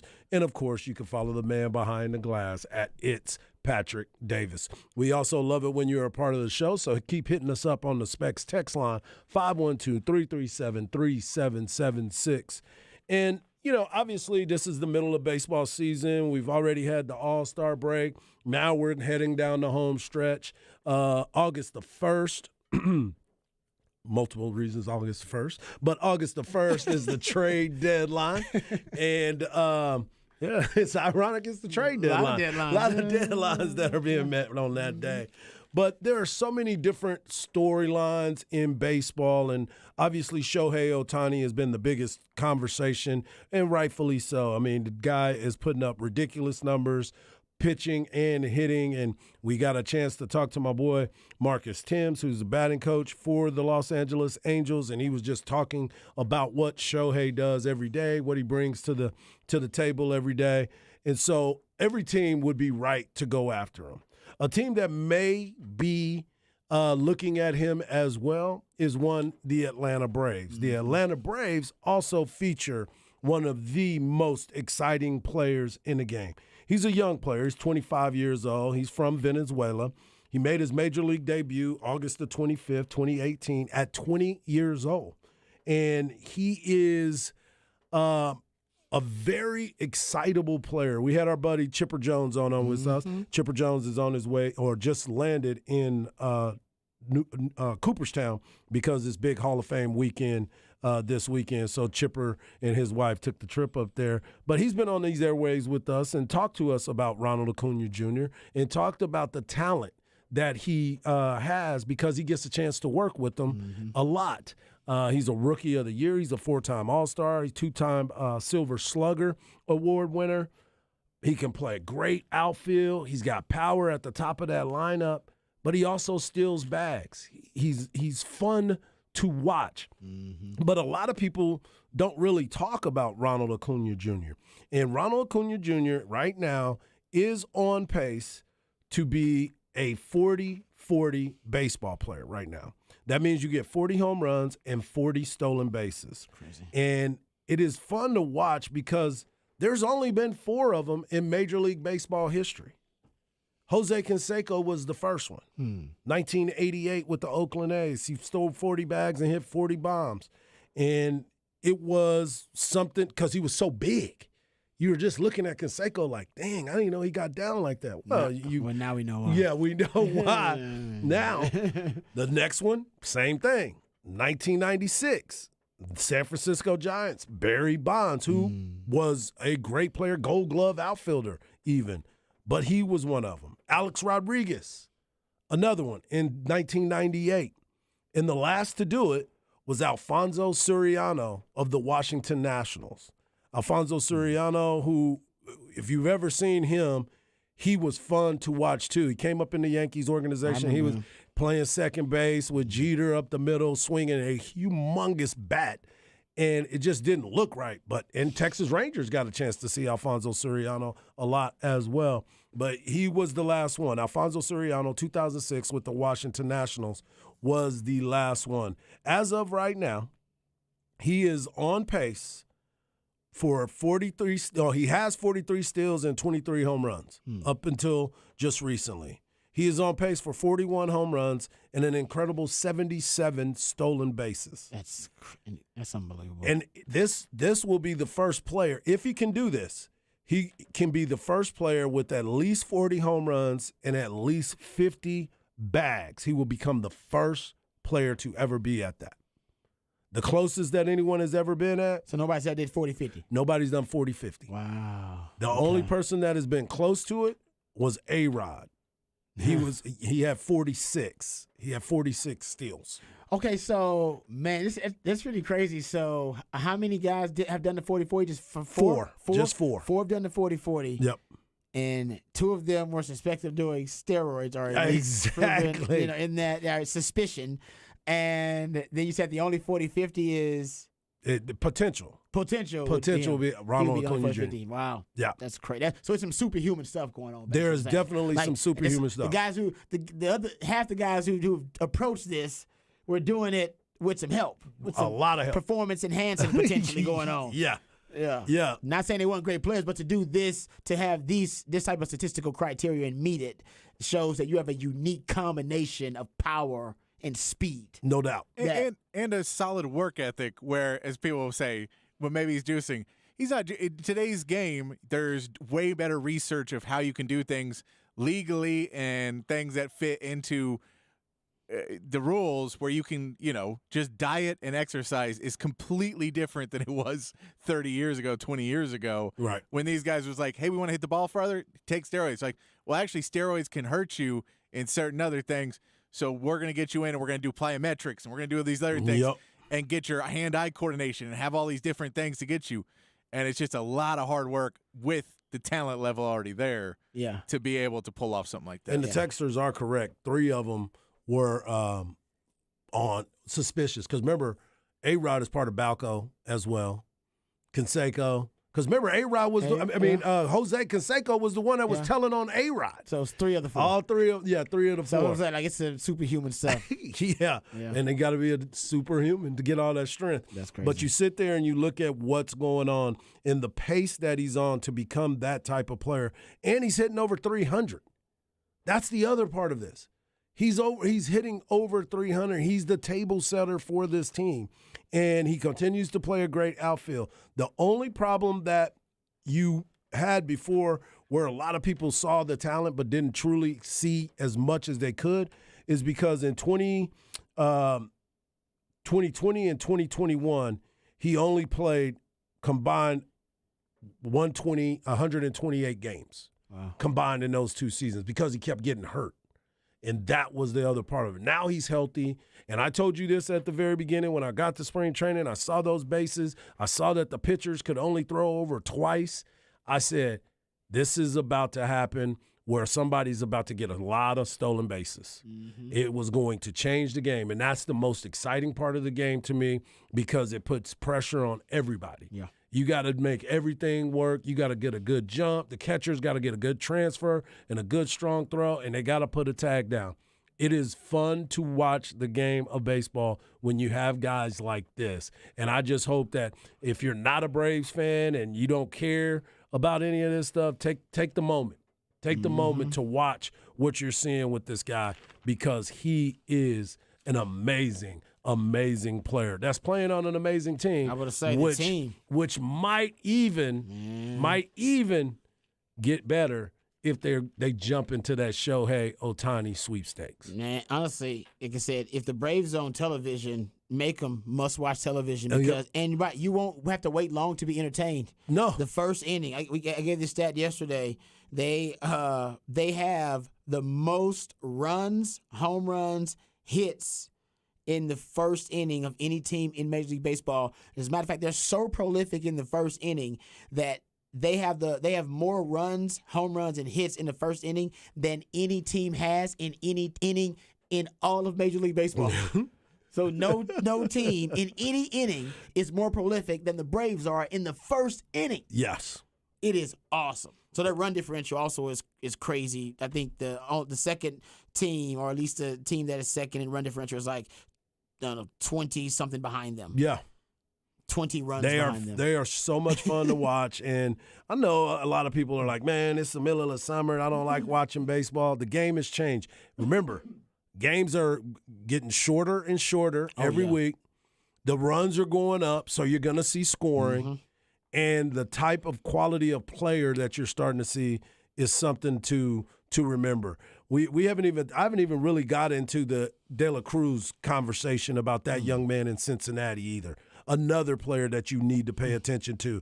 He's been clocked at 99 miles an hour today on a relay throw to home plate. He got a play in the hole 2 nights ago. He threw it across 97 miles an hour. And this dude is 6'6", playing third base, who's a shortstop as well. So they're bringing up some of these guys that it is it's really exciting to watch these players play. So if you get time to watch Ronald Acuna Jr., we told you that numerous times. We've had Chipper Jones on talking about him and how he said it. You never know what you're going to see from him at the ballpark because it's something new every single day.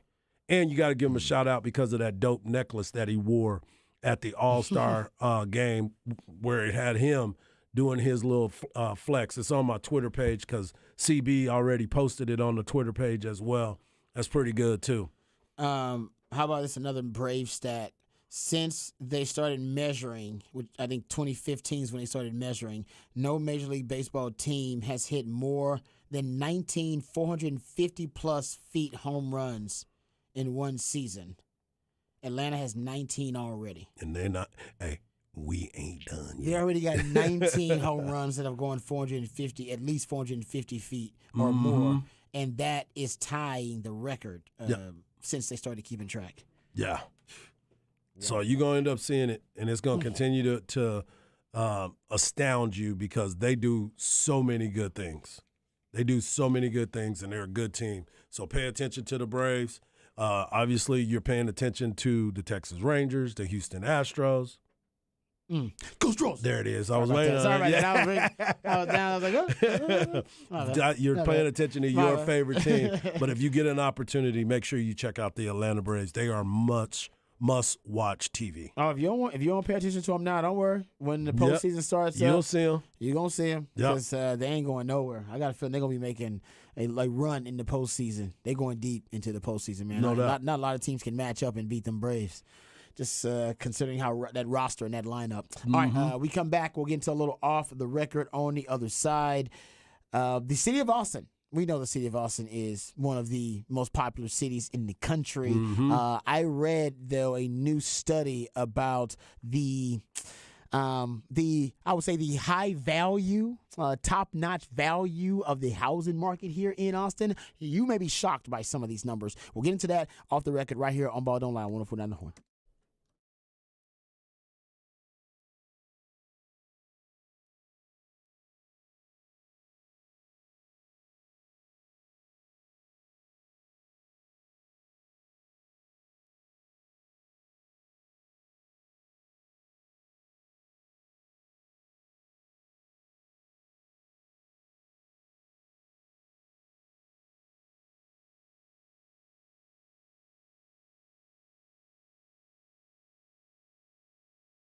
Hey, what's up, folks? Lifetime Longhorn Rod Babers here. We all know Austin is a beautiful city. Just got done talking about Austin and what a great city it is. People keep moving here. That's one of the reasons that the home values keep rising. That's a good thing. And part of the aesthetic, unique appeal of Austin is thanks to the skilled craftsmanship of Ironworkers Local Union 482. They don't go to the office, folks. They build it. So if you're looking for an exciting new career, and maybe you want something new, something fresh, something that will challenge you, you can become a valued member of Ironworkers Local Union 482. And you can take pride in the type of teamwork and craftsmanship that helps shape the future of our great city. Right now, they're hiring over 3,000 people for a huge project right here in Central Texas, and you can become a member of Ironworkers Local 482. You can accept the challenge of becoming the best version of yourself while helping shape Austin's economic development. They've been helping shape Greater Austin for a very long time, since 1935, and you see the labors of the love all over this great city. So now's your chance to be a part of such a great, prestigious organization. Just reach out to them today at ironworkers482.org. That's ironworkers482.org.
All right, welcome back to Ball Don't Lie right here on 104.9 The Horn. I got this story from Culture Map Austin, so shout out to them. It is a real estate marketplace study, research done by Point2. So this is based on their report. They did a report about luxury real estate luxury listings.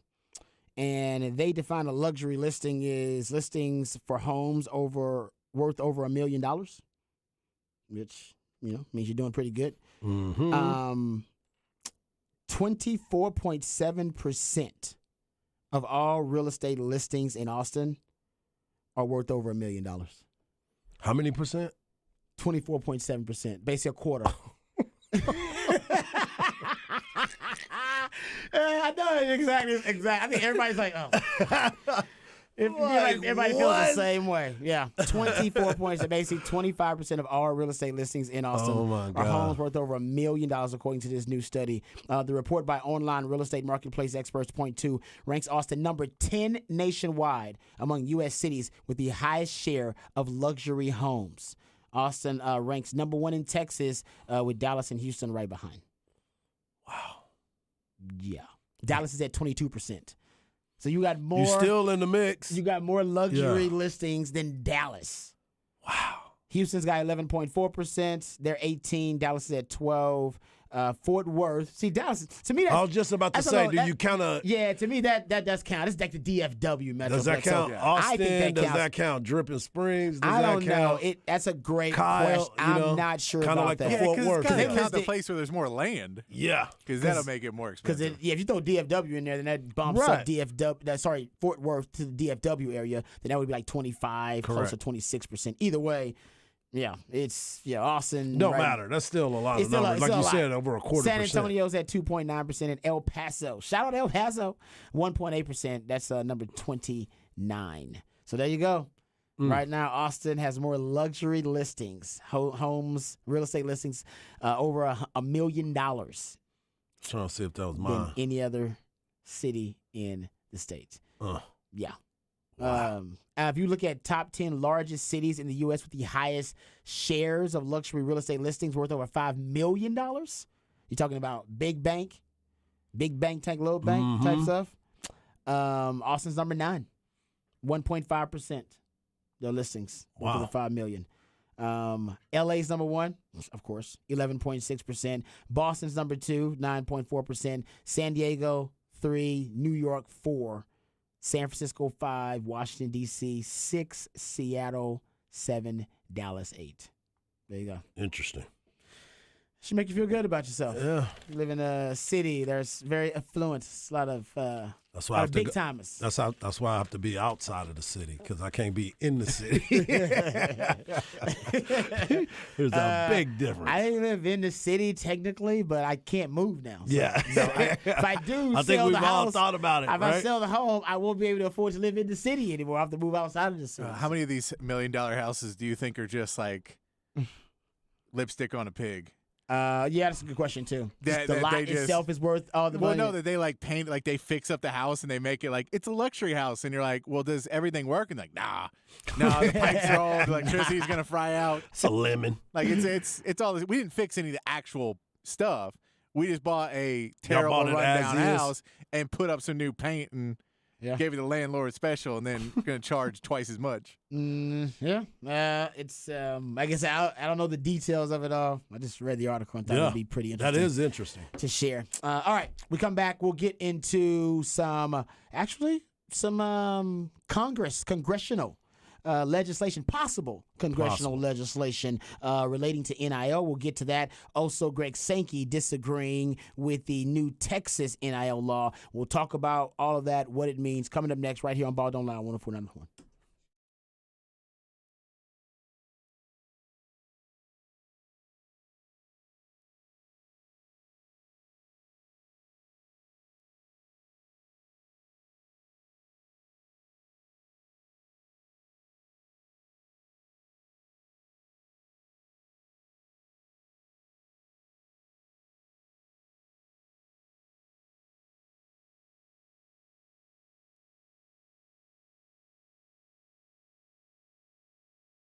Hey, what's up, folks? Lifetime Longhorn Rod Babers here. Let's talk about our friends over at Apple Leasing, because you need friends like our friends at Apple Leasing. Now, we all love the experience of having a new car, the satisfaction of the brand new car smell, but what we don't like are the stress and the headaches associated with getting a new car. You got to go to different lots, go to different dealerships to make sure you get eyes on the car that you want. You got to make sure that you do the math, right, on how to get out of that bad lease so you can get into a real simple interest easy lease from our friends over at Apple Leasing. You also got to make sure that the price and the payment compatible with your budget. That is a lot. And by the time you get done with all that, and you may be a little too worn out, a little too stressed out to enjoy the satisfaction of getting that brand new car. Let Apple Leasing handle all those headaches. Let them handle the stress. That's what they do. They've been doing it so well. They've been doing business here in Austin for almost 40 years because they take care of you, the customer, and they do it the right way. They can help you get the price you want, the payment you want on the car that you want. It seems pretty simple because it is really simple. All you got to do is give them a call, 512-346-9977, and you let them know all the details, and you let them do the rest. Somebody who knows that, it's my man, Mike Harsh. That's right. I know it because I've lived it. I've made the phone call to 512-346-9977,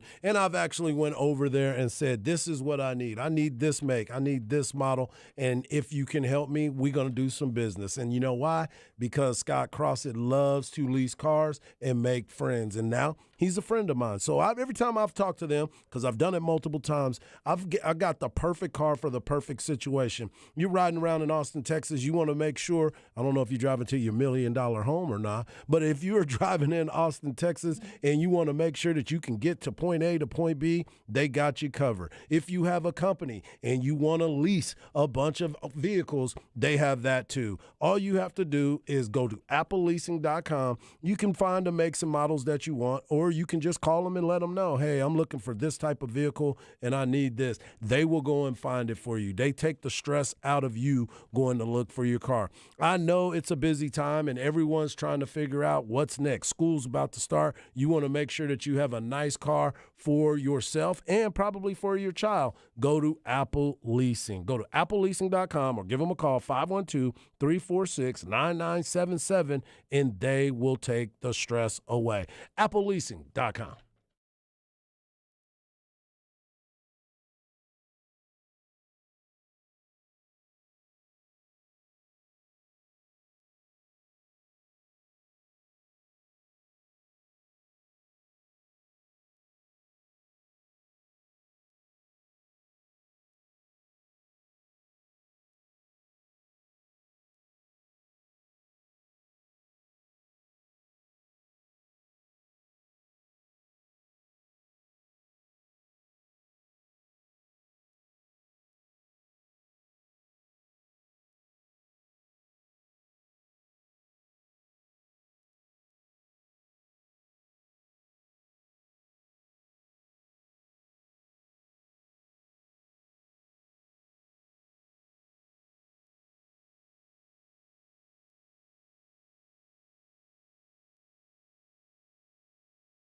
Welcome back to Ball Don't Lie right here on 104.9 The Horn. It is a new theme Thursday. That's when Patrick, the Idillionaire, he plays songs, certain selections that are supposed to provide clues and hints for Harj and I, and that lead us to the new theme of the day. We didn't get it, but you got it on the Specs text line, 512-337-3776. That's why we appreciate you guys. It is the birthday of an all-time great rock singer, Chris Cornell. And it would have been his birthday, I should say. Chris Cornell is no longer with us, so R.I.P. to a legend. So we're celebrating his greatness today with New Theme Thursday, dedicated to all of his jams and all the different bands that he played with. Is this another band with bands? No, this is Soundgarden. All right, just make sure. Okay, yeah. So there's a lot that's going on there. Hey, man, the man like to spread the love around. Ain't nothing wrong with that.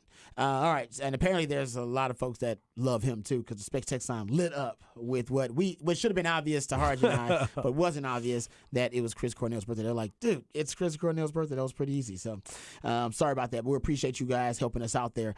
All right, we got a lot to get into here in the 5 o'clock. We're going to talk about this NIL story that seems to be right now just a little surprising because no one knew that there was actually a group of senators working on NIL legislation, but turns out there are a group of senators working on it. So we'll get to that story here. You can be a part of the show, like I said, 512-337-3776, number to the Specs text line. Also, you can hit us up via Twitter. Harj is at HardballHarj in the Twitterverse. My man Patrick Davis at It's Patrick Davis in the Twitterverse. I'm at Rod Babers in the Twitterverse. So 3 U.S. senators have released to the public a bipartisan draft of federal NIL legislation for college sports.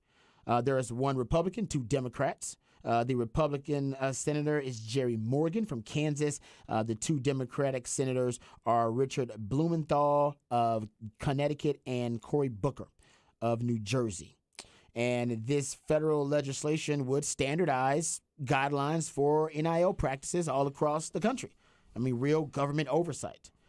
It is actually, I think they're going to call it the College Athletes Protection and Compensation Act officially, but it's going to be national NIL policy with federal government oversight and enforcement. It's going to create an NIL database for transparency and even, no, this is actually part of it that I'm a little bit weary of it. They're going to empower the NCAA, and I imagine what other institution would you empower? Yeah, they're going to empower the NCAA, the authority to create rules to enforce provisions within the act while giving the NCAA some legal protections, which they need because right now they're getting killed in court with all the litigation anytime someone challenges their authority. And student athletes would receive lifetime scholarships and long-term medical coverage through the institution and through an established medical trust that they're going to establish some way. I imagine taking a percentage maybe of NIL revenue, whatever it may be. They're going to have an established medical trust set up. So these guys will have some type of medical coverage as well, which is also really cool. They're also right now discussing whether they're going to allow, how much power they're going to allow for what they are calling the College Athletics Corporation. This is going to serve as an NIL clearinghouse. The details have not really been hashed out because this is just a rough draft. This is not even close to being in bill form, just a rough draft here. But they said this College Athletes Corporation is going to serve as an NIL clearinghouse in charge of administering the bill, and creating specific policy and regulating and certifying agents as well. The CAC will have a 15-member board of trustees, and 5 of those will be current athletes or former athletes who have been student athletes within the last 10 years. Yeah. And also the CAC will have subpoena power. See, and man. They're saying it will have subpoena power as well. That's also thrown out there. That's big, by the way. When you can subpoena people, to me, that's the biggest. That's the biggest issue in the possible drafting of this bill. It's like they're gonna have subpoena power, so they're gonna be given power to bring you in court and put you under oath. Yeah. Ooh. Yeah, Yeah, man. That's when that's what happens when you start getting the feds involved with everything. Pretty much. When you do that, when they say they can subpoena you, problems. Well, this means that you cannot. This is not a kangaroo court or anything like that. This is not the NCAA who do not have that power, which they have the power to penalize you, but not the power to necessarily, I don't know exactly what the penalties would be. Right, that's what I was about to say. You're not breaking the law. Breaking the law is different than breaking the rules. Breaking the law, usually there's some jail time attached to that and severe financial punishments and repercussions. I'm not sure exactly what that would be for a drafting or breaking NIL law. I'm sure Uncle Sam would get involved because that means you're probably breaking some kind of tax law too. And they would like that. Then there's like wire fraud in terms of if you're going across state lines, all that kind of stuff. I have no idea exactly how this would work, but subpoena power, yeah, that's scary. It is definitely. When you hear that is the part that you're like, uh-oh. You're like, whoa. Yeah, that's not a good look. But like anything else, as you said, this is just a rough draft of it. Mm-hmm. It's not all the way there. It probably won't get to that point.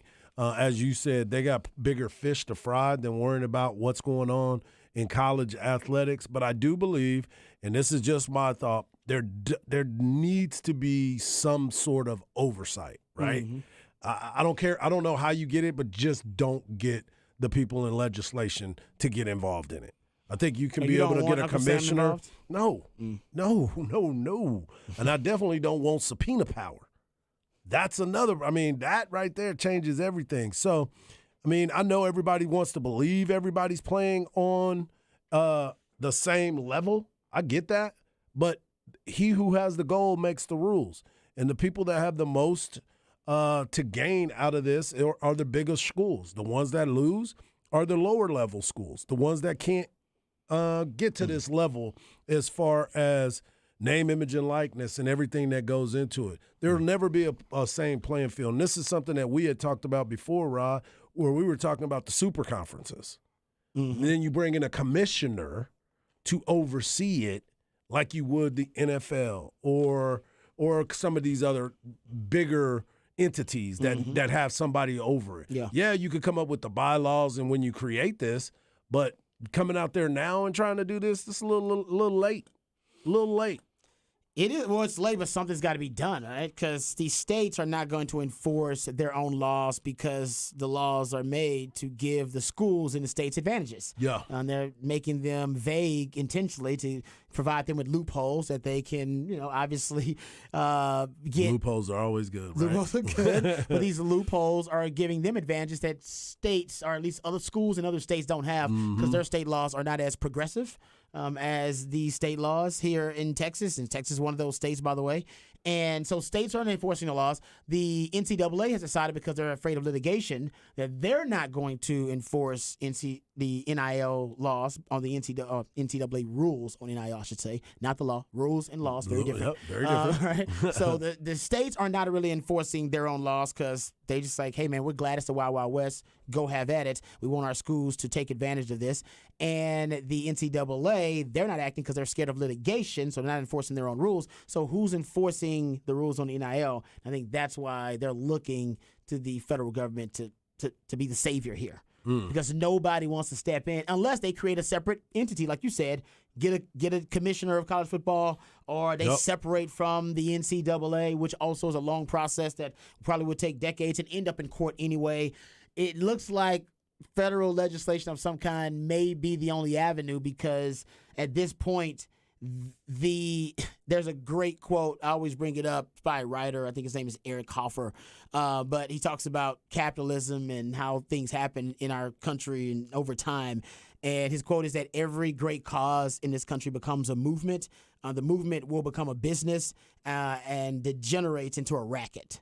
Yep. And that's the nature of things pretty much in capitalism, because, something's a great cause. A lot of people join it. They're passionate about it. A lot of people means a lot of money. All right. So that movement, I'm going to turn into some money. Right. All right. So let's take that movement, turn it into a business. And then by then, everybody wants a piece of it and it becomes a racket. We are at the racket phase of NIL. It took 2 years to get there. But my thing was, they should have known this was going to happen. And I think some people knew and some institutions knew it would happen, including the NCAA, and they wanted it to go off the rails quickly. so that they would look like that basically they were right the entire time. Yeah. That they had the exploitation that they had instituted over, I don't know, decades, almost a century.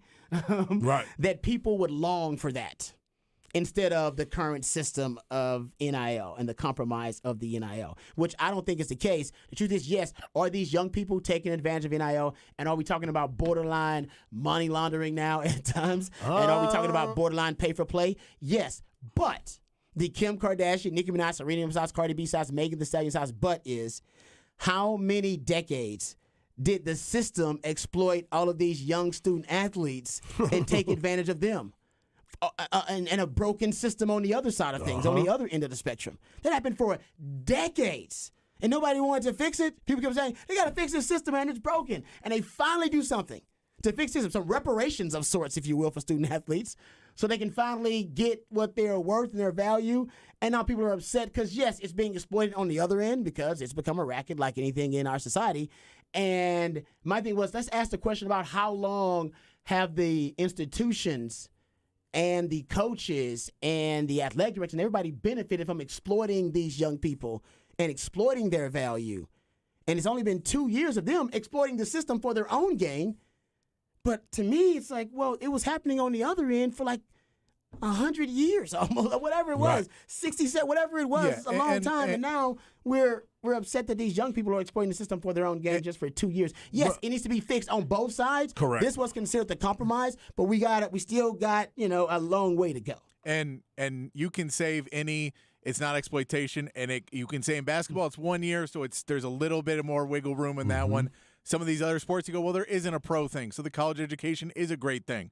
In college football, to say that it is not exploiting these players, knowing that they have to play college football to reach the NFL, to become the millionaire they want to become that legend they want to become, they have to spend 3 years in college. That is the path. And college football uses their ability and goes, hey, well, we're the only thing to do it, so we will screw you out of money. We will take all of the money and exploit you completely. College football, it doesn't work that an education is worth it because a lot of these players don't give a crap about your education. And they just want to go play football. And they want to play in the NFL. And if they could go straight to the NFL, they would. And if there was a minor league system they could go to, they would. But they have to follow these rules because it's the only way to get there. So I get it. For other sports, this is a different conversation. But for college football, the biggest grossing sport, the reason a lot of athletic programs can stay in the positive, making money because of college football, that is a different discussion. And at some point, it's going to be, I think that the government will get involved, and it'll be like what happened just with the sale of the Commanders, that the government came and got involved. The NFL went, crap, government's involved. They're not doing anything. Now they're just looking at all of us. Yeah. Now they want to subpoena all of us. We didn't want this. So as soon as the government gets involved, they're going to go, guys, we just need to figure this out on our own. I know we thought the government was going to help us, but we realized the government's going to help themselves, and that's going to screw both of us. So why don't we fix this out? If the Big Ten and the SEC can get together and start something of drafting some rules and drafting some, ideas of how to get there, then you can bring on the Big 12 and the Pac-12 and all these other conferences, and then bring in and say, how many people do we want to bring into this, and create a new thing for college football that, yes, we're still going to be involved in student athletics as much as it is because we do want to help these young people and give them other options. Because that will help us get some other, altruistic tax rules and whatever else we need to get. But at the same time, we understand this is a massive business.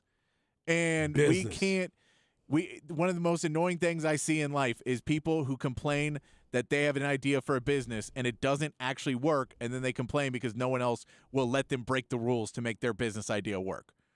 It's no. When you have a business idea, the whole thing has to work. It doesn't right now. It didn't for years and years. We just let you do it because they could convince people that these athletes were getting enough out of it, even when a lot of them weren't.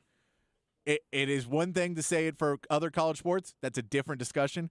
College football, it is exploitation to make people play for 3 years in your game and then not give them anything in return. Yeah. All the NIL situations because all the sports are not created equal.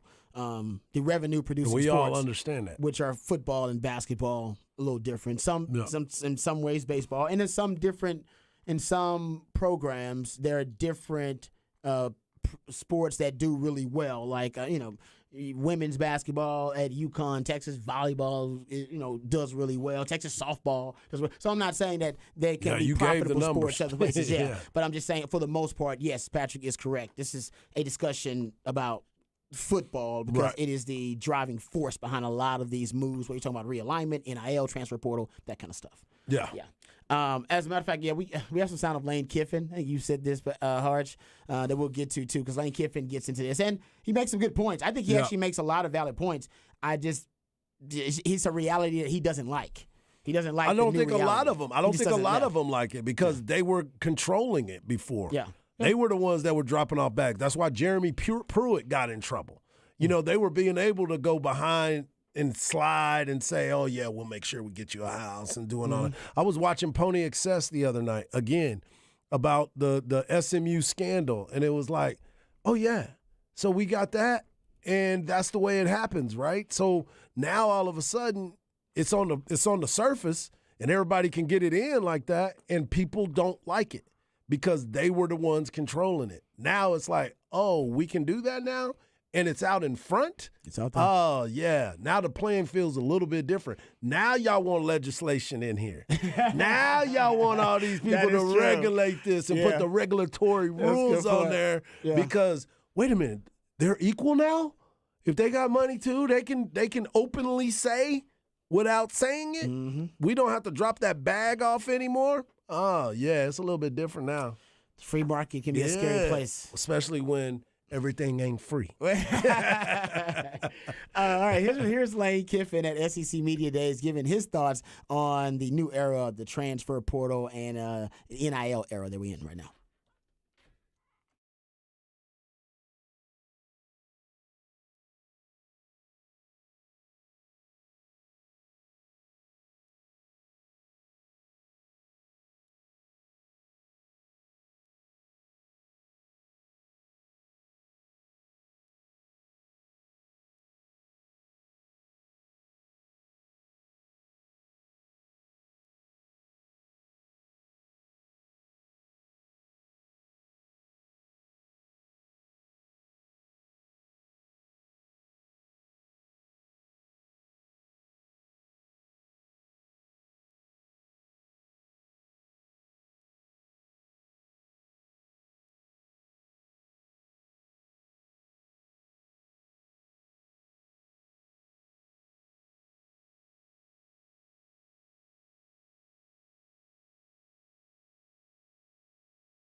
There you go. So he's upset about the free market, and I get it. It's a lot of change, and no, it is far from a perfect system at this time. And remember, NIL was a compromise between pay for play and the current, or at least the old system of amateurism, and it was a nice compromise. I don't think it wasn't thought entirely through because it was such a unique new concept that there was no way to predict what the fallout and what the butterfly effect would be. So now we're in that phase where we're starting to see all the problems that could arise from NIL, and now we need to come up with some creative solutions for it. And the transfer portal is inextricably linked to NIL. Correct. You want to see what your market value is for NIL? Pretty much the way to determine it is go to the transfer portal or threaten to go there. Right. And then you will start to see your market value. And even see it at Texas with Xavier Worthy or Malik Murphy. It's like, even if reports of you being lured into the transfer, you ain't even got to hit it officially. Exactly. There's some Twitter fodder get out there about he may be about going in a transfer portal. You will get your NIL boost. and bump. And we both know for a fact that some players like to renegotiate what they do because we've talked about it before. I'll outperform that contract. The performance pay base. Exactly. Performance pay, baby. Exactly. So listen, like I said, they will fix the system, but right now, I don't really have a problem. And I always said this about the transfer portal. I said this years ago about the transfer portal, and they screwed this up. They should have linked the transfer portal to GPA from the jump and said, listen, you can transfer whenever you want to as long as you have this GPA. And, hell, the all-time record GPA for Texas as a team is 2.8. That's the highest in the history of the program as a team that they've had as a team GPA, which is okay. It's not terrible. But there aren't a lot of guys over there with 3.0 GPAs. No. You should have made it 3.0. Be like, listen, you get 3.0, you can transfer whenever you want to. Right. That you get freedom with that academic that's achievement. Yes. You have freedom. But if you don't have that, sorry. And nobody, not even Uncle Sam, would have been like, that's a pretty sweet deal, guys. If you were a good student, then you get freedom to transfer where you want. If you're not in good standing as a student, sorry, you got to pay the price. The world's a very different place for winners than it is for losers. No, Put it like that. Make it a GPA-based thing. They did not. They don't have to make it 3.0. They could have went 2.75. They did whatever they wanted. They didn't do anything. They didn't make it about academics because they don't care about academics, which is why the students don't care about academics because they don't either. No. Which is why when people keep coming on here talking about they should be worrying about their degrees, the degrees is great. That is what they're going to do. But how many people do you know that got degrees and they're not even in the same business? And I'm an education major. Right. That's what I'm like. And let's not put it this way. We're not talking. We're saying, hey, this should be an option for certain people. Not for, everyone doesn't. A lot of people go to college. They play all their years at one school. They get their degree, and they live a happy life. That happens plenty. No one's complaining about them. Mm-hmm. They're complaining about the people trying to go out. And it's funny because these coaches will always complain. They go, these guys, it's an open market. And you go, hey, man, how many roster spots did you clear by kicking people off your team this year and telling them to transfer? Right, they got to go somewhere else. So you get another recruit. How many? 10? 15? And you're fine with that part of the transfer portal. You're fine with you kicking a guy off because he didn't achieve what he wanted to. But when someone achieves more than you want and they leave, you don't like that part of the transfer portal. Yeah, it's whatever fits you. Yeah, and so that's where it's like, I get it. But if you're going to use the portal in both ways, you can't only complain about the one that hurts you. You have to say, look, it does do good things because before we misjudged this guy. And he came in and his work ethic isn't great and everything else. And we wanted to get rid of him, but we can't start cutting recruits because it'll hurt our recruiting. Mm-hmm. So what we have to do is encourage him to go to the transfer portal and then try and get him to the best school possible somewhere else. And then, wow, that guy went to Ole Miss, but now he's at Oregon. And so he went, he didn't go to a bad school. Yeah. Yeah, like that. It's just the way it's done, and it's just weird that they always say one side of it. Like it's only the best players are leaving every year, and you're like, man, you're kicking people off your team every year too. Yeah, you have no problem about it. Yep. I know. I know it hurts. I'm not saying they're not heartless people, but still, you're doing it. Oh, some of them basically tell them to go ahead and get up out of it. Yeah. Yeah, it's like, Hey, or you could be Brett Venables and give him a year. Give him that grace. But he admitted he kicked a bunch of people off that team. He had to. And he did, but I'm just saying, he said he did.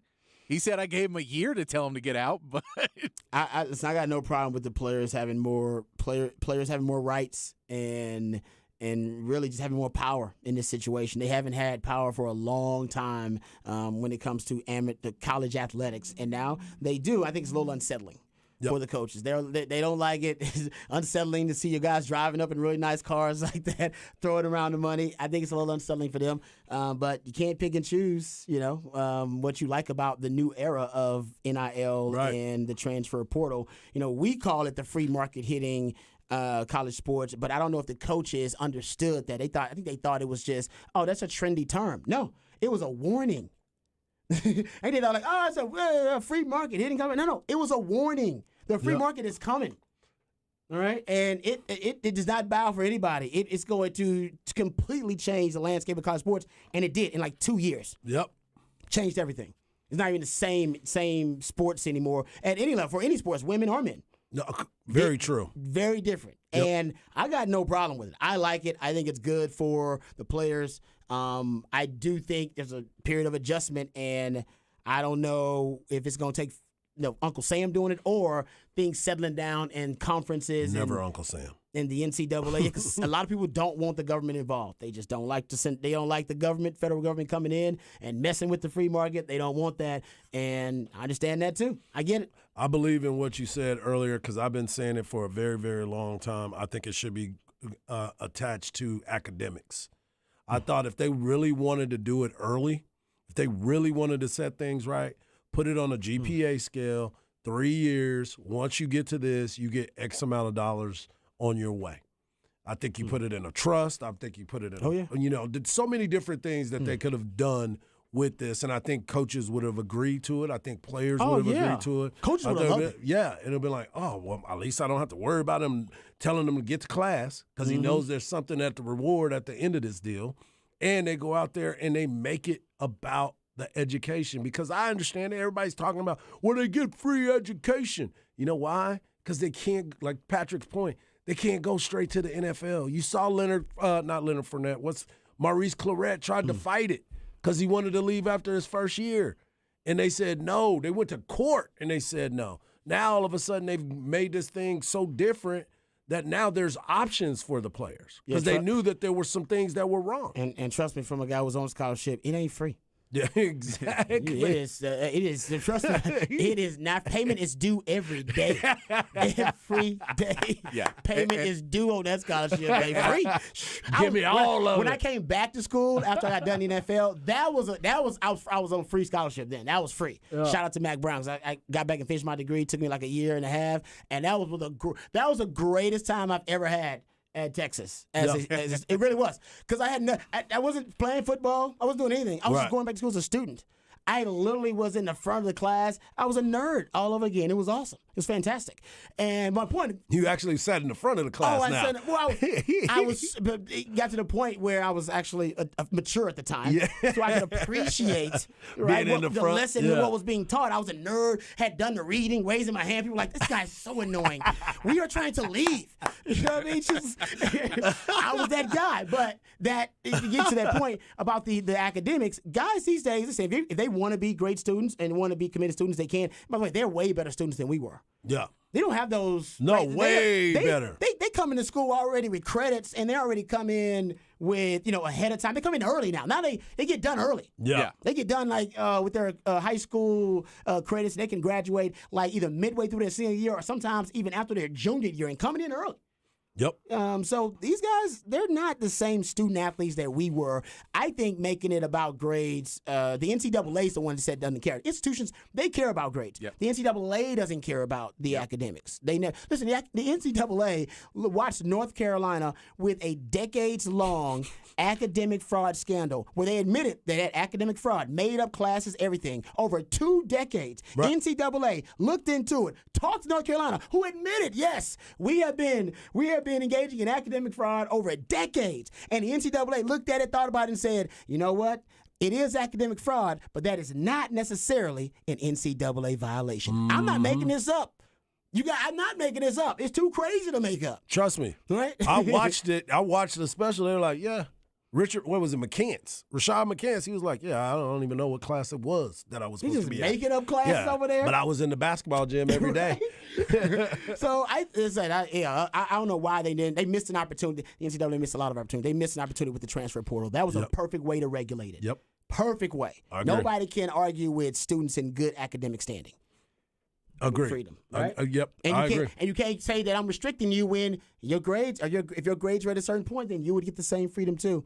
I thought that would have been a great idea. Anyway, let's get to Rod's round of the day. I want to switch it up. I want to talk some NFL. Let's talk about who's going to win the MVP next year, and let's take Patrick Mahomes out of it. All right, you got to take Mahomes out of that conversation because otherwise it's a boring conversation and a short one. All right, so we'll have a conversation about breakout quarterbacks, who could win the MVP, who could be that breakout quarterback to win MVP next season. We'll discuss that and more right here on Ball Don't Lie. 104.9 The Horn.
Welcome back to Ball Don't Lie right here on 104.9 The Horn.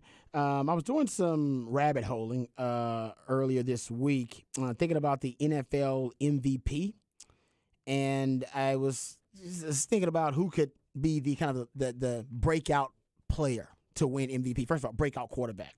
It's going to be a quarterback to win MVP. It always is. I mean, 29 out of the last 33 MVPs were quarterbacks on teams with 12 or more wins. A quarterback has won a share of the NFL MVP 33 times since 1981. So it's going to be a quarterback. 90% chance it's going to be a QB. And with the way they treat running backs these days, we know it ain't going to be a running back these days.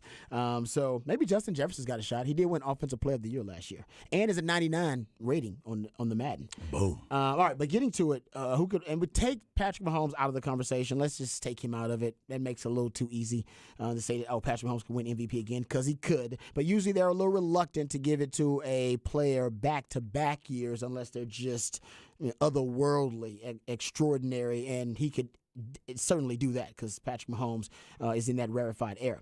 But one thing you'll find, though, about these, at least about players who are in MVP conversation, is that a lot of them are in the second year in their certain offensive system. And it's weird because Matt Ryan was in his second year in Shanahan's system when he won MVP in 2016.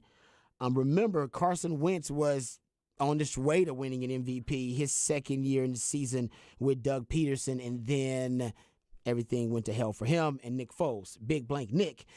Shout out to the Westlake quarterback, ends up winning the Super Bowl MVP because they win the Super Bowl that year. Jared Goff, remember Jared Goff, he had his Super Bowl run as a quarterback in his second year under Sean McVay.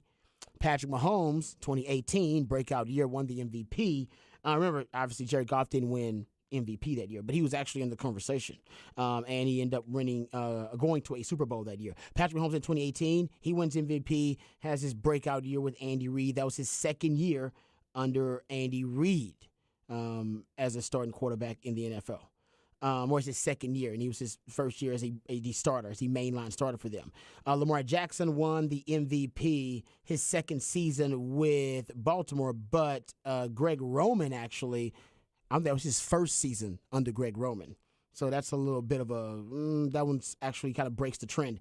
Aaron Rodgers, second year, he wins the MVP in 2020 with Matt LaFleur and Nathaniel Hackett. It was his second year in that system with those guys. And Jalen Hurts did not win MVP, but he came in second, I believe, last season. It was his second year under that Nick Sirianni system. On offense, and now, of course, both his offensive coordinator going, he lost their offensive and defensive coordinator. So trying to stay with that trend, and then looking at players who had their breakout years, it's kind of what they call the leap year for a quarterback. Every year, there's going to be a quarterback or two that has a huge leap in their performance and productivity. It was Jared Goff in 2017, and that was his second year, I believe. Patrick Mahomes had a huge leap in 2018, came out of nowhere, took over the league. That was his second year. Lamar Jackson in 2019 took over the league, second year. Josh Allen, actually, that was his third year in 2020. He came out of nowhere and was one of the better quarterbacks in the NFL in 2020. 2021, it was Joe Burrow. Second year, Joe Burrow came out of nowhere, led that team on a Super Bowl run. And in 2022, I would argue you had multiple quarterbacks. First of all, you're looking at second-year quarterbacks. Trevor Lawrence, the one that took the huge leap in 2022 as a second-year quarterback. But go look at Jalen Hurts, third year for him, and Tua had a leap. It was his third year. And Geno Smith had a leap, was probably the most improbable one because it was his ninth year in the league, and he had his best year. And got a bag. That just doesn't happen. So that's more of an anomaly. That's probably an outlier. But usually second or third year, all those quarterbacks that I just talked about, they're second and third year guys, and that's when they take their huge leap. If they don't win the MVP, at least they're going to be in the conversation. So the combination of a quarterback second year in the system and or a quarterback who is in their second or third year in the league could make that kind of leap to be, and no, it still could be a Joe Burrow that could win the MVP. I mean, it could just be him who doesn't fit any of these type of criteria. I'm just trying to predict what quarterback's going to take that leap next season and who it could be. And there are a couple of candidates. And I know I said Tua already made a leap, but honestly, Tua could, in terms of MVP, he could end up in the MVP discussion next season. He's plus 1925 right now. What would that put him in? What place? He would be 7th. Because or 9th. He would be 9th, actually. That might be pretty good value. I mean, last year, now he's got to stay upright, and he's thick with it now. He gained a lot of weight. He is definitely thick. Yeah, because he's usually fragile, but he gained a lot of weight, and he's practicing some martial arts to make jiu-jitsu. Learning how to fall. He can fall correctly. Yep. He was number 1 in yards per attempt last season, number 2 in first down rate, number 2 in passer rating, number 3 in touchdown percentage, number 4 in red zone success rate, and number 5 in just overall success rate. It would be his 3rd year.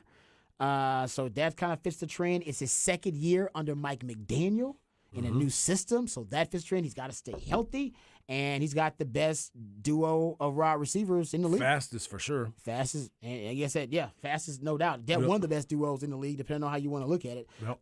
So Tua would be in that conversation, no doubt, because he fits a lot of those. Trevor Lawrence is probably also in that conversation. His last 10 games, he was unbelievable. He's 8th, and he's plus 1,800. 15 touchdowns, 2 interceptions. 2nd year in that system under Doug Peterson, and he's got weapons. Remember, now they get Calvin Ridley, right, back? Because he was off his suspension. They got Christian Kirk. Then they signed Evan Ingram, Travis Etienne. They got some weapons. He's another guy that fits 2nd year and also 2nd year in that 3rd year, but 2nd year in that system. So he kind of fits, too. Could be a breakout campaign or a leap year for him. And I know this sounds crazy, but Jared Goff with Ben Johnson, is his 2nd year in that system. They were a top 5 offense last year, guys. And that was Jared Goff's 1st year in that system under Ben Johnson. Now he's going to have one more year. They were a top 5 offense last year. We've seen Jared Goff do this before. Now he's not early in his career. He's a veteran now. He's been in the league a long time. But in terms of 2nd year in that system, he does fit that trend. And I would put him on that list potentially. What kind of odds does he got? Plus 3,400. Wow. Yeah. Added Jahmyr Gibbs. Jameson Williams suspended for 6 games, but they add Denzel Mims. They just make the trade for him yesterday. Oh, yeah. That's right. So they add and a you little got Amon-Ra St. Brown. Yes. No, exactly. I'm just saying of adding depth. Adding depth. When you say, all right, we have Amon-Ra, but he's going to get triple teamed if we got Jameson Williams out right now. You add Denzel Mims to give him a little bit more thing there. Have you put Justin Fields in this as a... He is on the list, yes. But I mean, if we say second year of how they're coaching him this way. Totally agree. So there's a 2nd year of, hey, we're going to use your runner. We got you DJ Moore now. You've got a really good running back core with you. Oh, yeah, Rojo is in that running back core now, Rojo, too. Deontay Foreman, and Herbert. Yeah. That's that's a good one, dude. And if Chase Claypool, I mean, he's considered a disappointment. They got Equanimous St. Brown there with him too, though. He looks good right now. Justin Fields should say we're looking at basically dark horses for the MVP. We're taking out Patrick Mahomes and taking out guys like Joe Burrow and Josh Allen. They got to win though. Just remember that they got to win. He may put up great numbers, but if he don't win, they ain't gonna give him no MVP. But Justin Fields numbers. Justin Fields, I just had. He's plus 2,200. Yeah, no, Hardest right. 29 of the last 33 MVPs were quarterbacks on teams with 12 or more wins. Yeah, I'll tell you a guy who has to win but should put up huge numbers this year is Herbert. Yeah. He should. But it'll be kind of Rod's opposite deal, though, because it'll be the first year with Kellen Moore, but... No, it doesn't fit, but if we say we know Kellen Moore puts up numbers. Yeah, for sure. So it's a question of do they win enough games? If they win enough games, he's got tons of weapons. He's got a coordinator who wants to throw the ball. He's got a running back who's going to be catching passes too in Austin Eckler. You add Quentin Johnson as your number 3 this year, who's a great number 3 to have that. He is. I think that the question for me of him is if they win 14 games, I think that puts him in that conversation because we know he's just going to have crazy stats. I agree with you on that too. Herbert's in that conversation, no doubt. Where do you put Lamar Jackson in your conversation? First year under Todd Monken. I will say this: he won his MVP first season under Greg Roman. Yep. And he got the bag. And Todd Monken says that he is going to give him control of the offense, something he did not have under Greg Roman, which means he can set protections now and change the plays a lot more now. I'm hoping that's a good thing for Lamar Jackson. If OBJ plays? I mean, if he plays, I'm just saying if he plays, he's better than what he's had recently. He is, but they're investing more in wide receiver than they have in the last. No. Again, maybe this is the first rookie contract of Lamar. They didn't invest at all really in wide receiver, and I think now they're going to start investing more. At least look at the last 2 drafts. Yeah, they saw Mark Andrews, who they play a lot. Plus $14.75 for Lamar Jackson. Okay, it's just an interesting. He's a former MVP. He's shown he can do it before. New system. But he doesn't fit the rule, but it's just an interesting one, and he's got a lot to prove this season. No, he does. Well, the one that I'm thinking of that nobody's talking about as of yet, I don't know. You're probably not finished yet. No, go ahead. But Aaron Rodgers going to the New York Jets. We know he's an MVP. We know he's still at MVP caliber. He just won it. So you sit here and you look at what he's capable of doing with the new weapons. But it will be a new offense for him. But he's with his old I would say OC. So he's with his old. Kind of old offense. Yeah. So I'll be interested. He's plus $15.75. And, of course, the conversation that I'm going to bring it up to, my man Nate, Dak Prescott. If Dak Prescott cuts down the number of interceptions, which we all expect him to do, increases the touchdowns, Cowboys win a bunch of games, does Dak become – an outsider? He's plus 2,000. So he's in the top 10 of the top candidates right now. He's number 10 of the candidates at mybookie.com. If we believe Mike McCarthy and his offense, or at least the Texas Coast offense and descriptions of it, apparently they're going to run the ball more to expose Dak less. So I don't know if he'll have the prolific stats. They'll be better. I don't know if they'll be prolific if they're running it more. I think that's coach speak. I do too. I think they're going to throw it a lot. Yeah. I mean, because I think it's going to be like you've been saying, quick game, get it out of his hand. I agree. But we all know that Dak's numbers are big off of play action. So if you're telling me you're going to run it, you want me to believe you're going to run it, you're going to have to run play action. Yeah. And if you run play action, you about that action. I think he's going to need. I think he's going to need one of those tight ends to play really well. I told you, Ferguson. And it may be. I'm just saying, I think he needs one of those guys to step up because we know he likes to throw to tight ends. Mm-hmm. And so to give him that blanket so he doesn't necessarily throw picks, throw into trouble, that'll open it up. And then it opens up for Gallup. A ton is that third spot. Brandon Cooks at number 2. And then you got CeeDee Lamb. So if he finds a tight end that can really go, then you drafted one too. Yeah, they drafted. That's what I'm saying. If they find that Michigan. guy, it becomes a little bit more of a possibility. But I still think that's a long shot in my head. But yeah, all these are kind of long shots. I mean, the truth is, the favorites will be the same favorites: Mahomes, Josh Allen, and Joe Burrow. I think Joe Burrow will be ahead of Josh Allen this year. It'll be Mahomes, Joe Burrow, and Josh Allen. And Joe Burrow's he's got a good shot to win it this year. I think just because I think that there'll be a little. I don't know if it's. I just think with Patrick Mahomes winning it last season and all the talk about how dominant Patrick Mahomes is, that gets a little old for the media, and you want some new, fresh headlines, something new and fresh. And that's why these breakout leap years for quarterbacks always thrusts them into the MVP conversation because they want a new headline. Yeah. They want something new and sexy to talk about, and I don't know, one of those guys may be it. Okay, there you go. Some dark horses talk about the MVP for the NFL. That I did not expect. Hey, I did not expect the horse. I just wanted some dark horses. Is it neighing? What do you describe as a horse? I think it's a neighing. Is it a Yeah, neighing? it's definitely. Wow. Watch me nay. That would call me a surprise. All right, we'll come back. We'll wrap up this 5 o'clock right here on Ball Don't Lie. For that over.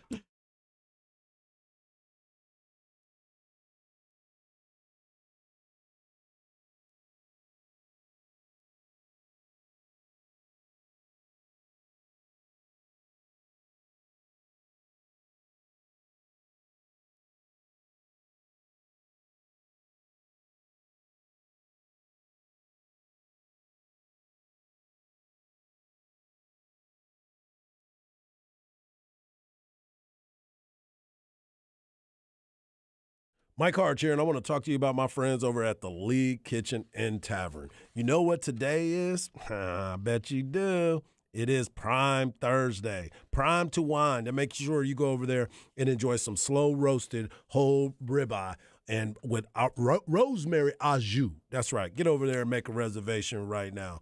The League Kitchen and Tavern is chef-inspired comfort food with 4 Austin area locations: Avery Ranch, Bee Cave, Belterra, and Lakeway. It's Austin-owned and operated. Whether you dine in or pick up, whether you want lunch or dinner, make sure you go over to the League Kitchen and Tavern. As I said, there's 4 Austin area locations. Pick the one that is closest to you. And every month, they have monthly specials. This month is the Pineapple Teriyaki Burger. That's right. You want to make sure you try that. And also, I'm more of the pork chop type of guy, so you can get the teriyaki glazed pork chop.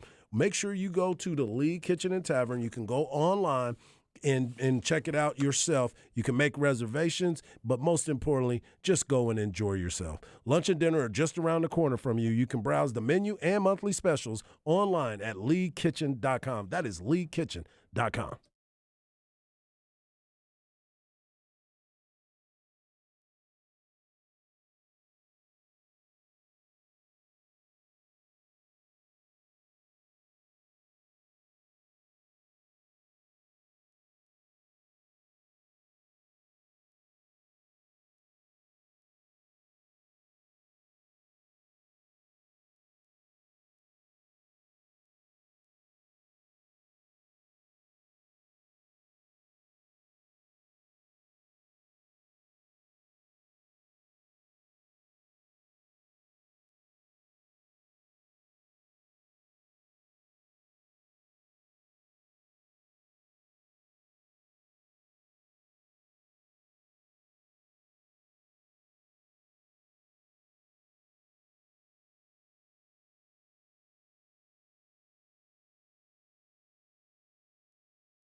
Welcome back to Ball Don't Lie right here on 104.9 The Horn. New theme Thursday. That's when Patrick the Idillionaire plays jams and songs that are supposed to give us clues and hints as to what the new theme of the day is. And it was pretty easy for you guys, not for Harch and I. You guys got it pretty quickly on the Specs text line. It is the birthday, or would have been the birthday, of the great Chris Cornell. So in honor of his greatness, my man Patrick is dedicating a new theme Thursday to him. What Chris Cornell jam is this one? This is Audio Slave. Show me how to live. Show me how to live. All right. I do got one I've song heard I this wrote down. before. You heard Get this that. before? This one you get some good screams in this one. Yeah. Good screams? Yeah, because his He's a voice. screamer? Yeah, he can go. Okay. He can go pretty good there. It's Okay. a good song that they play at adult entertainment places. Oh, interesting. Oh, this is one of the Back ladies. in the la- day, this is what, 1990 something, 2000. 2002. It's one of the it's ladies' probably top one choices. Of those. Yeah, but boy, that's what I heard. Probably way back in the day. Oh, yes. Yeah. Well, they wouldn't play it these days. Oh, probably You not. wouldn't hear them playing an old school jam like this in the Gentleman's Club, would they? Cinnamon doesn't like that one. Cinnamon doesn't coming to the stage. Strip club DJ was always one of those jobs where you was like, man, I wonder could I be a good strip club DJ? You You could. got the voice for it? I don't have You the voice do for know, it. but do you have like a You strip club DJ voice? No, I don't. Chad has a good one. I heard Chad do a strip club DJ. stage. Yes, And then you just always yes. have to throw in random drink specials. I was Yes. just about to say, make That sure does help. you Yeah, we tip got- your wait staff. They're working hard for you, not only on stage, but also around the bar. Yeah, it can't be hard. I mean, you're just playing the songs the women want you to play. Yeah. We got $14 Jaeger shots going on. There's a Buick LeSabre with your lights on in the driveway. Gonna go check that out. Pull the lights down, and ladies, the headlights are up for you on the main stage. It's Diamond. That's actually pretty good. That is outstanding, Another Patrick. talent by Patrick. Yeah. Apparently, strip club DJ, guys. I had don't know to how I work picked that up. before. I've never been to one. I don't. That was pretty good. It happens like that in all the movies. All right, you know what? We're not gonna follow that one. Strip club DJ guy. That's a nice note. All right, we'll get back to some Texas college football discussion because those Pro Football Focus offensive line rankings. I want to get back to that. Also, the real UT when Texas goes to the SEC. Apparently, one of the battles that they'll have to endure in the SEC will be over who's the real UT. We'll discuss that, all that and more right here on Ball Don't Lie on 104.9 The Horn.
Welcome back to Ball Don't Lie right here on 104 Now The Horn. It is a new theme Thursday. That's when Patrick plays certain songs that are supposed to provide clues and hints for Harj and I that lead us to the new theme of the day. And the new theme for today is the celebration of what would have been the birthday for Chris Cornell, one of the great rock singers of our time. And a lot of folks on the Specs text line love this new theme Thursday, Patrick. So shout out to you coming up with the musically themed days of the week for us all. You can always hit us up on the Specs text line, 512-337-3776.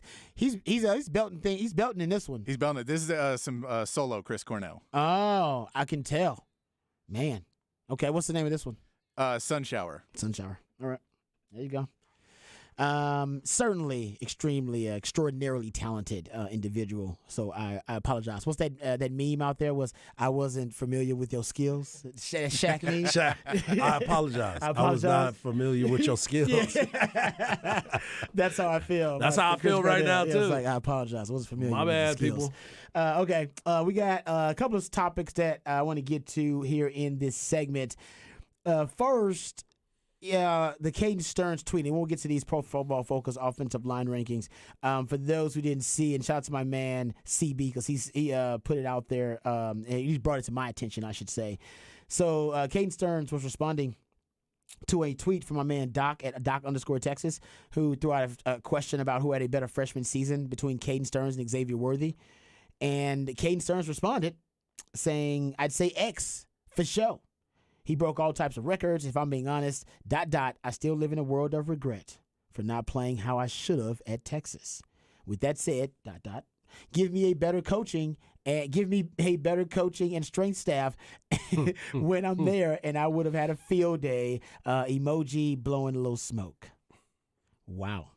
Okay.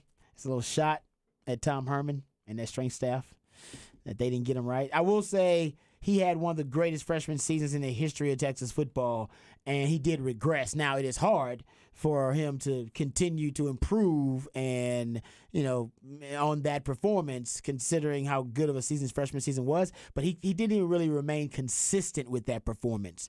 That was a significant regression from his freshman campaign to his sophomore and his junior years. And I think a big part of that was either that he was undeveloped, right? Underdeveloped, I should say that. So he wasn't being developed. And it comes out later on that Caden Stearns wasn't that happy. Right.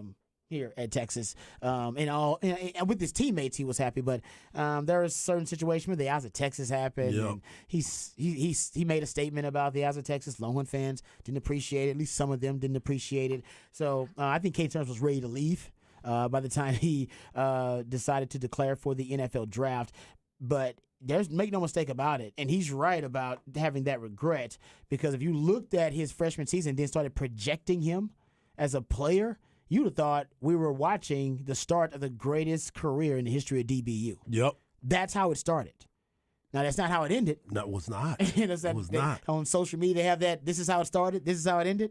Yeah. I feel like with Caden Stearns, it started, he was the wolf of DBU. He's the wolf of DKR. He was we were the wolf. Playing wolf howls when he make plays, and the fans would howl when he made a play. That's how beloved he was his freshman year. We loved the wolf of DKR. And then by the time he left, it's like, this is how it started, this is how it finished. Nobody was howling. They were yelling at him. Yeah, screaming at him. Yeah, get out of here! Get out of here! Why is he on the field? If you don't love Texas, then get the hell out of here, then. Get out of here, transfer! But you don't get any NIL. So it's just a strange experience for Caden Stearns. But I'll give you a stat that is mind-blowing. You go look at true freshmen who came to Texas and were able to make first-team all-conference as a true freshman.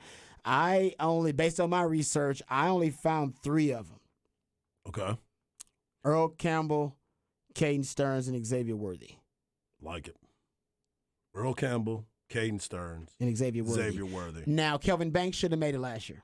Agreed. Kelvin Banks should have made it last year. That was a travesty. I don't know why they decided to give that young man a shaft because they wanted to make a point to Texas, but that was ridiculous.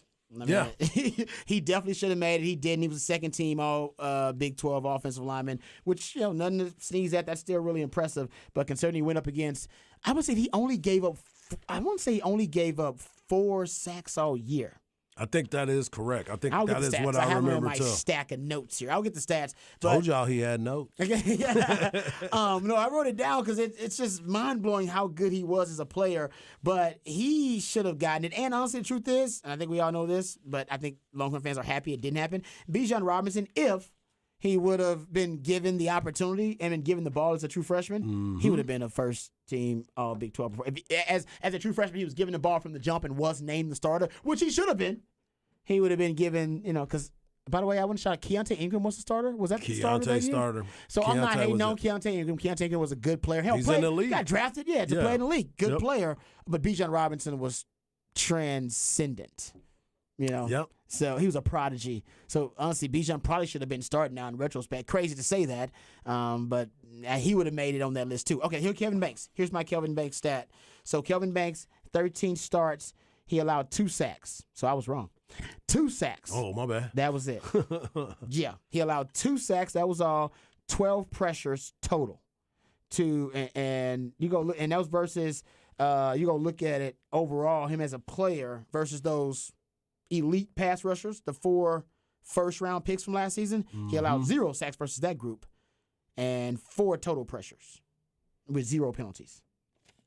He's a stud. Just Stud. So he should have Being been there, disrespected by Pro Football Focus. So should have been 5, but it's only 3, and Caden Stearns is one of those 3. So Yeah. man, he didn't just have dog in him. He had that wolf in him. He just Wolf had that of dog in him. DKR. He had that wolf in him, man. He was howling at you. Remember, my wolf was not that good. Yeah. My wolf wasn't that good in the very The beginning. wolf in him. Yeah. Yeah. He's definitely a player that has gone on, and it's always funny to me because people look at his comments, and then they were like, man, you made it to the league. Why are you always mad about that? That wasn't what the question was. He was responding to a question that was posed on social media. Yes. So when he gives that answer and people go at him still, like, oh, man, you got a grudge. No, he's telling you, I would have been better. I felt like I could have been better. I could have done more. Yeah. And you brought up a great Definitely point. could have You done did good your freshman year when you got here. Didn't seem to develop that much. But then you get in the league and now you balling again? He's balling again. Yeah, it goes back to the point of why he said what he said, and he meant what he said. So that's the part that I always question when everybody jumps in somebody else's conversation because they were asked something, and he responded to the question that was asked. It wasn't mean spirited at No, all. not at all. I think he was being honest. He was Yes. he was being very forthcoming, and he obviously being very gracious too. Because he said X-Man. Exactly. X-Man would have had a better He said season. I would have been better if I'd have got to this point. So, yeah, I have no problem with that at all. I think Caden Stearns will be more. I think there'll be more appreciation for him in retrospect. And I said he would go to the league and he'd be awesome in the league. And he has been awesome so far in the league. He's been a really good player. Okay, since we were talking Texas football, we can kind of stick with it. So SEC Media Days are happening right now as we speak. We heard earlier from Lane Kiffin talking about name, image, and likeness in the transfer portal and how much he dislikes the current model. Here is a different kind of mood, if you will, and vibe. So Josh Heupel, the head coach for the Tennessee Volunteers, he was actually asked about Texas going into the SEC in 2024, and both programs calling themselves UT. Mm-hmm. Now in the same damn conference. You got 2 premier programs calling themselves UT. Here's his response when he asked how Tennessee was going to handle that. Travis Daly with OrangeBloods.com. With Texas coming into the league now, which school has the real claim to being able to call itself UT? There's only one real UT. One right shade of orange. All right, so only one year. He didn't say what UT was, but I guess we assume he's talking about the Tennessee Volunteers. I will say that right now, I think nationally, when you say UT, people think Texas, but I could be in my bubble. Well, you also got to remember, too, he's an Oklahoma Sooner. He is a Sooner. So he don't really care about Well, he's going to say his school Texas. anyway. That's but right. yeah. But he's like, yeah. I think when Texas plays UT, though, they should play this up. Oh, my Texas goodness. plays Tennessee, excuse me. They're definitely going to do that. yeah. I'm all about that. When Texas plays Tennessee, U lowercase t, they should play this up, the battle for UT. That'd be pretty cool, Oh, yeah. and I'm sure they will. I think that would be perfect. And the loser, but that is going to be a lot of orange up in that thing. There got to be something for the loser about the usage of UT for the year, or for something like that. Oh, we over here doing side bets. Yeah, we got like you can't like the mayor. Like you can't, something about the UT, or maybe it's got to be lowercase for that year or something. It's got to be something on the line. You lose. If you lose the battle of UT, you got to go lowercase t. Yeah, for the year. To the rest of the school, to the rest of the football season. You got to go Pedro Martinez. I'm his daddy. I'm their daddy. Oh, man, you want to see fans hate players. Oh, yeah. Oh, yeah, that'd be too much on the line. Yeah, it's too much on these players. Like, yeah, I know we lost. They're like, you have no idea what you lost me on Twitter. Seriously. Oh, they already get some of that. I'm sure of it. All right. Well, there you go. That's a little bit discussion from SEC Media Days. A little lighthearted fun from SEC Media Days. Okay, real quick. Let's get to the Pro Football Focus offensive line rankings. We just talked about Kelvin Banks, who's one of the best offensive linemen in the country. And the Texas offensive line is being recognized right now by Pro Football Focus. They have their offensive line rankings, and they rank the top 10 O-lines in all of college football.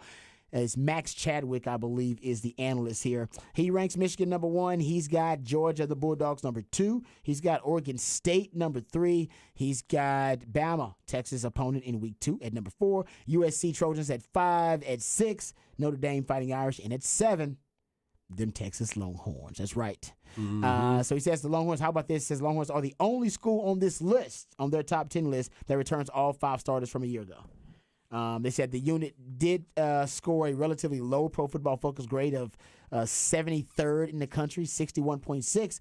But because it brings back all the starters, and Kelvin Banks has such a high upside as a top 10 tackle in the country, and Christian Jones improved exponentially last season, and you're bringing back Jake Majors, Cole Hudson, Hayden Connor, and then you talked about guys like DJ Campbell behind him. And Cam Williams as well. Yeah, exactly. Yep. There's a lot of upside just for the guys who are backing up these returning starters for Texas. And Texas has, I believe at this time, it's 101 career starts on the O-line, second most in the Big 12 behind K-State, who will return 119 starts on that O-line. Yeah. Yeah. I mean, I'm still trying to figure out, why some of the players from other teams were considered first team in the Big 12.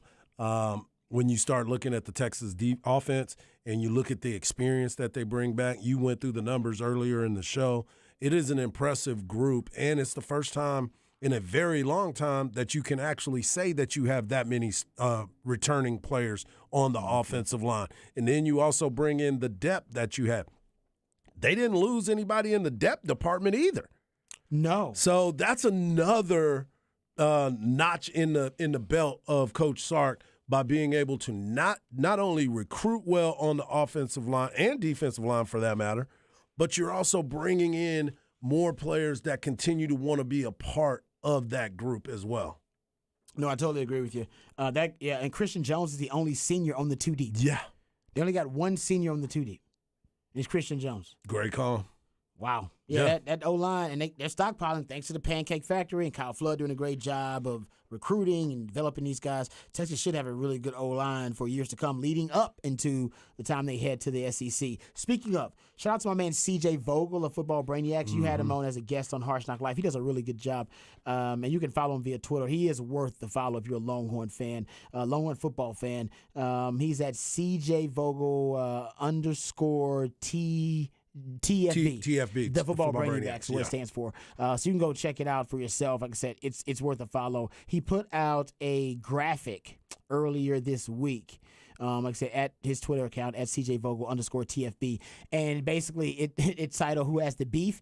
And he is counting up all the different players on each roster in the Big 12 who have players who weigh at least 320 pounds or more. And then he kind of goes through the different numbers of players who, how many players on the roster are 320 to 329 pounds, 330 to 339, 340 to 349. And then he also has a category of teams who have players on their roster who weigh 350 pounds or more. Mm-hmm. And when you look at Texas, big humans is what Sark talks about all the time. Texas has 9 big humans based on this research from C.J. Vogel on their team, who weigh at least 320 pounds or more. Kansas and TCU have 7. So they definitely have the most big humans in the Big 12. Oklahoma State has 6. K-State with 5 players that weigh at least 320 pounds or more. U of H, Iowa State, Central Florida with 4. Oklahoma, Texas Tech, Cincinnati, BYU with 3. And West Virginia with 2. Baylor, this actually is probably more shocking than Texas's figure of 9 players of 320-plus pounds. Baylor has 0 players on their roster, according to his research, that weigh at least 320 pounds. 0. I'm hoping that is wrong. You know what I'm saying? Like he might have just not had Baylor's information yet, because that is ridiculous when you think about how do you not in this day and age of football. I don't know how, but that, like I said, that's got to be intentional. That's deliberate. Yeah. That's something that's premeditated. That's like I said, you not only are bringing in guys who are not gargantuan and don't have that type of girth, but when you bring them in a program, you put them in your nutrition program and you put them on a diet with your dietitian and put them in your strength and conditioning program. They're also are streamlining these guys to get them even, slimmer or even I don't know, more streamlined and getting them sleeker, I should say. To not have one player that's 320 pounds, that's wild to me. And I'm looking through their roster right now. The closest I've seen, they got one guy that's 301 that I've seen so far. One guy that's 308. That's amazing. 312. Wow. Okay, I see that. But I'm like, you don't have anybody pushing that kind of weight? You know what that means about their O-linemen, though? And I bet they do pull a lot of offensive linemen. They move their O-linemen a lot, and that means you want them athletic. And if you want them athletic, that means you want them slender and you want them to be able to move, and maybe that's why this intentionally is being done. That's an amazing stat, though. Good research by C.J. Vogel. Yeah, they got a 317. He's right there. The highest one. He's on the cusp. Yeah, he's nudging them. He also looked at 350-plus pound human beings on rosters, and only 3 teams in the Big 12 can brag about that. Texas has 4 of those extra-large human beings. Iowa State has 2 350-plus pound human beings, and K-State has 1. There you go. And shout out to Nash at Nash Talks Texas. He's worth a follow, too, actually. He does a really good job doing research, and Hard said you actually are a fan of his work, too. Nash Talk Texas. He does a good job. He's into everything, too, and it's not just football. It's baseball. It's basketball. He's got great analytics to follow up on. You know I love me some damn good analytics. I know you do. Love going rabbit holing. And he went rabbit holing, except he decided to take Texas and Oklahoma and put them into his graphic with all the SEC teams from 2023. And if you look at 320-plus pound big humans in the SEC, Florida, 17 such big humans, gentlemen, 320-plus pounds, 17 of them. Man, it's like a sumo wrestling convention around that joint. Crazy. Texas A&M got 15 of them. That's a lot, too. So they got a lot of girth there at A&M. Tennessee's got 13 320-plus pound humans on their roster. Georgia, the defending national champions, with 10 such human beings on their roster. And then Bama, Vandy, and Texas with 9, comparing them to the other SEC teams. With then Auburn, Missouri at 8, Ole Miss, LSU, Mississippi State, Arkansas at 7, Kentucky at 6, and South Carolina and Oklahoma with 3. Oklahoma gotta beef it up a little bit. They better get it ready. You better get up the beef, man. You don't want to be that light in the SEC. You don't want like schools like Vanderbilt to be having more girth on his lines of scrimmage than you. When they compare you to Vanderbilt. They do, though. No, I'm saying when they compare you to Vanderbilt, you're putting yourself in a bad situation right now. Only if it's academics. Yeah, only. If it's academics, you're like, hell yeah. No you're doubt. just like Vanderbilt are good. Other than that, I don't know if you want to be in that category. Yeah, 350-pound plus humans. Florida has 7 out of their 17 320-plus pounders or 350-plus pounds. And Texas with 4. That would put them second among teams in the SEC with 350-plus pound players on their roster. Bama and Arkansas with 2. Vandy, Ole Miss, and Georgia, each with 1. Yep. Where's the beef? Where is the beef? The SEC is where it's at. So that part of Sark's mentality, his philosophy right now. He says he wasn't necessarily constructing the roster here at Texas to go to the SEC and to adapt to that ecosystem. He said he was preparing Texas and constructing the roster to compete in the college football playoff. Now, it just so happens that most of the teams in the college football playoff are SEC teams. So it's kind of a win-win for Sark. He was preparing Texas to be a college football playoff competitive roster, but also that ends up making you a SEC-style roster as well. Right. Just because, honestly, they're kind of one and the same. The SEC dominates the college football playoff. So why wouldn't you start looking at how do I get to that point? You know what I'm saying? And you're going to dance over there. Even if you weren't going to the SEC, that's how you needed to be recruiting anyway. Now, let me ask you this. With the recruiting, would Texas be able – obviously, we know Sark can recruit, but would they be at this level of recruiting if they weren't going to the SEC?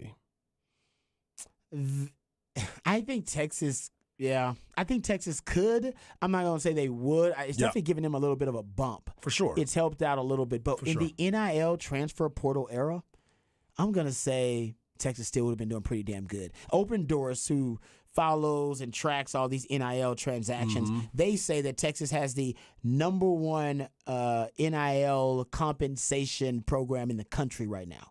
That no athletic department in the country is executing, weaponizing NIL compensation for its student athletes better than Texas right now. And I think that's a big part of the recruiting, too. I mean, it's no coincidence that the Pancake Factory guarantees every scholarship offensive lineman $50,000 per season, and yet you have the best offensive line haul in recruiting in the last 2 or 3 years. I don't think that's in the last 2 years, I don't think that's a coincidence. Okay. It helps, though. Yeah, it does. You know what I mean? The SEC, it does help Texas, and I think it helps them recruit SEC country more than anything. Right. Right now, they're in Louisiana. Yeah, they're getting some. They're Trying getting to get to Florida. Georgia, They're getting some Florida. They just Florida. got that kid today. Yeah. Just got a big commitment today as well. And where's he from? Florida. Okay, yeah. So I think, Yeah. So I think, if anything, yes, it does help, and it's helping more in SEC country. Yeah. Okay. Than it is. So you'll still be getting the guys in Texas, but no, you're right, man. It's going to be a brave new world when they go to SEC, and it'd be great. They can go into the SEC with a lot of confidence after winning the Big 12. DeAndre Robinson. DeAndre. There you go. D-E-O-N? No, D apostrophe entree. Oh, entree. They got me with the apostrophe. Yeah, got you with I thought you were going Dion, then the tray at the end. No. Now, D, and it's a D. D. Entree. Entree. So it's more DeAndre. There you go. More than DeAndre. DeAndre is the D-O-N. What's your name? It's DeAndre. I'm DeAndre. You know what his brother's name is? Oh, no. D-appetizer. Oh my God. I knew it. Dad joke, and he's not even a dad. Hey, Come on. You know I'm going to use that one can do today. it all. Yeah. Can do it all. DeAndre. Well done. That's pretty good. That is really good. Okay, we come back. We're going to play this sound from Dominique Foxworth when we come back because I think it's worth replaying. We've been talking about the running back market and how depressed it is, and nobody seems to have solutions for how to fix the problem. Everybody is throwing out, the observations about what's going on with the running back market. The best solution I've heard comes from a former teammate of mine, Dominique Foxworth. He used to work with the NFL Players Association. This is a brilliant solution to help out the running back. Still may have to wait to the CBA to, kind of relitigate things with the CBA as it relates to running backs. But this is a money idea. So we'll play that. Also, we'll revisit Astros, Rangers, talk about both of those teams getting a win yesterday as well. All of that and more right here on Ball Don't Lie, 104.9 The Horn.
Welcome back to Ball Don't Lie right here on 104.9 The Horn. It is a new theme Thursday edition of Ball Don't Lie. That's when Patrick the Idillionaire, he takes jams from,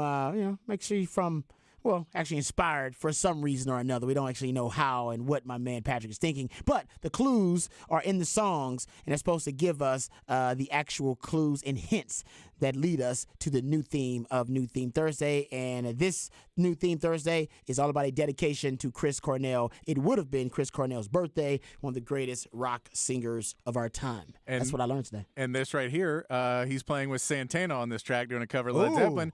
Also Santana's birthday today. What? Wow. So I had to throw a little Santana love in there with Chris Cornell. Mix it all together. Okay. Now I got some Santana on my phone. All right. I'm a big fan of Santana. I like that. That's pretty good. I think I got that. You definitely do. Oh, yeah. You definitely It was got probably some. on the greatest hits. It could have been on the greatest. Could have been on the greatest. One of hits. those essentials. Yeah, that's legit there, man. There you go. All right. And the other person whose birthday it is today, who I know you have on your phone, Who? it's also DJ Screw's birthday. Oh, the late great DJ Screw. I am a screwhead from Screwston officially. I didn't know that actually. Yeah, people always think June 27th is DJ Screw's birthday when it's not June 27th. No. That's just the name of the famous freestyle rap that popularized the Screwed Up Click, the SUC. I can talk DJ Screw all day. Love me some DJ Screw. All right, anyway, getting back to it. Also, I love running backs, but the NFL does not. The NFL, we've talking about it. A lot of discussion now in NFL circles about the running back position and how depressed the running back market is. Running backs making less than kickers on average. The franchise tag value of the running back position has dropped in the last 8 years. In every other position, it has increased. You know all of these. You know all these stats. We've been sharing them with you for the last couple of days, discussing how depressed the running back market is. But we haven't had many ideas to help the running back and their cause in the NFL, and how do they try to reverse this trend and reset the market? What do you do? Well, Dominique Foxworth, who used to work with the NFL Players Association, several different positions. He was never the president, I don't think, but he did have several different high-level positions within the NFL Players Association. And he had a great idea on his podcast of how to fix the running back market. And he actually brought up something I didn't even know existed. So we'll all learn something new from Dominique. Here it is. So how do you solve this problem, you ask?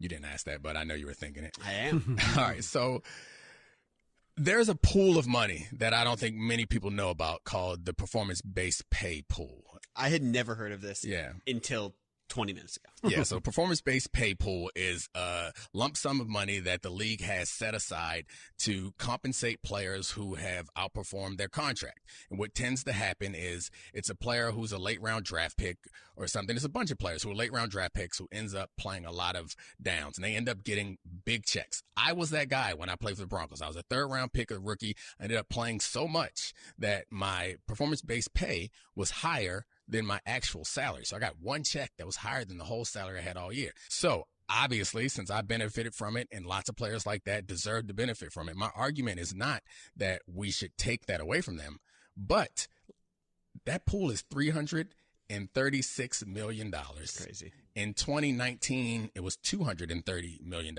It's continuing to grow. I think that they should set aside a portion of it that is designated for running backs, or at least there should be some benchmarks that you have to reach over the course of a couple of years, maybe even 3 years.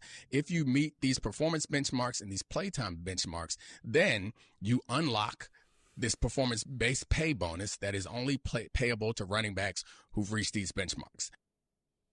All right, so his idea, which I think is a great idea, is essentially use this performance-based pay pool, this lump sum of money, and somehow, and I imagine you have to change the language in the CBA, kind of relitigate that issue.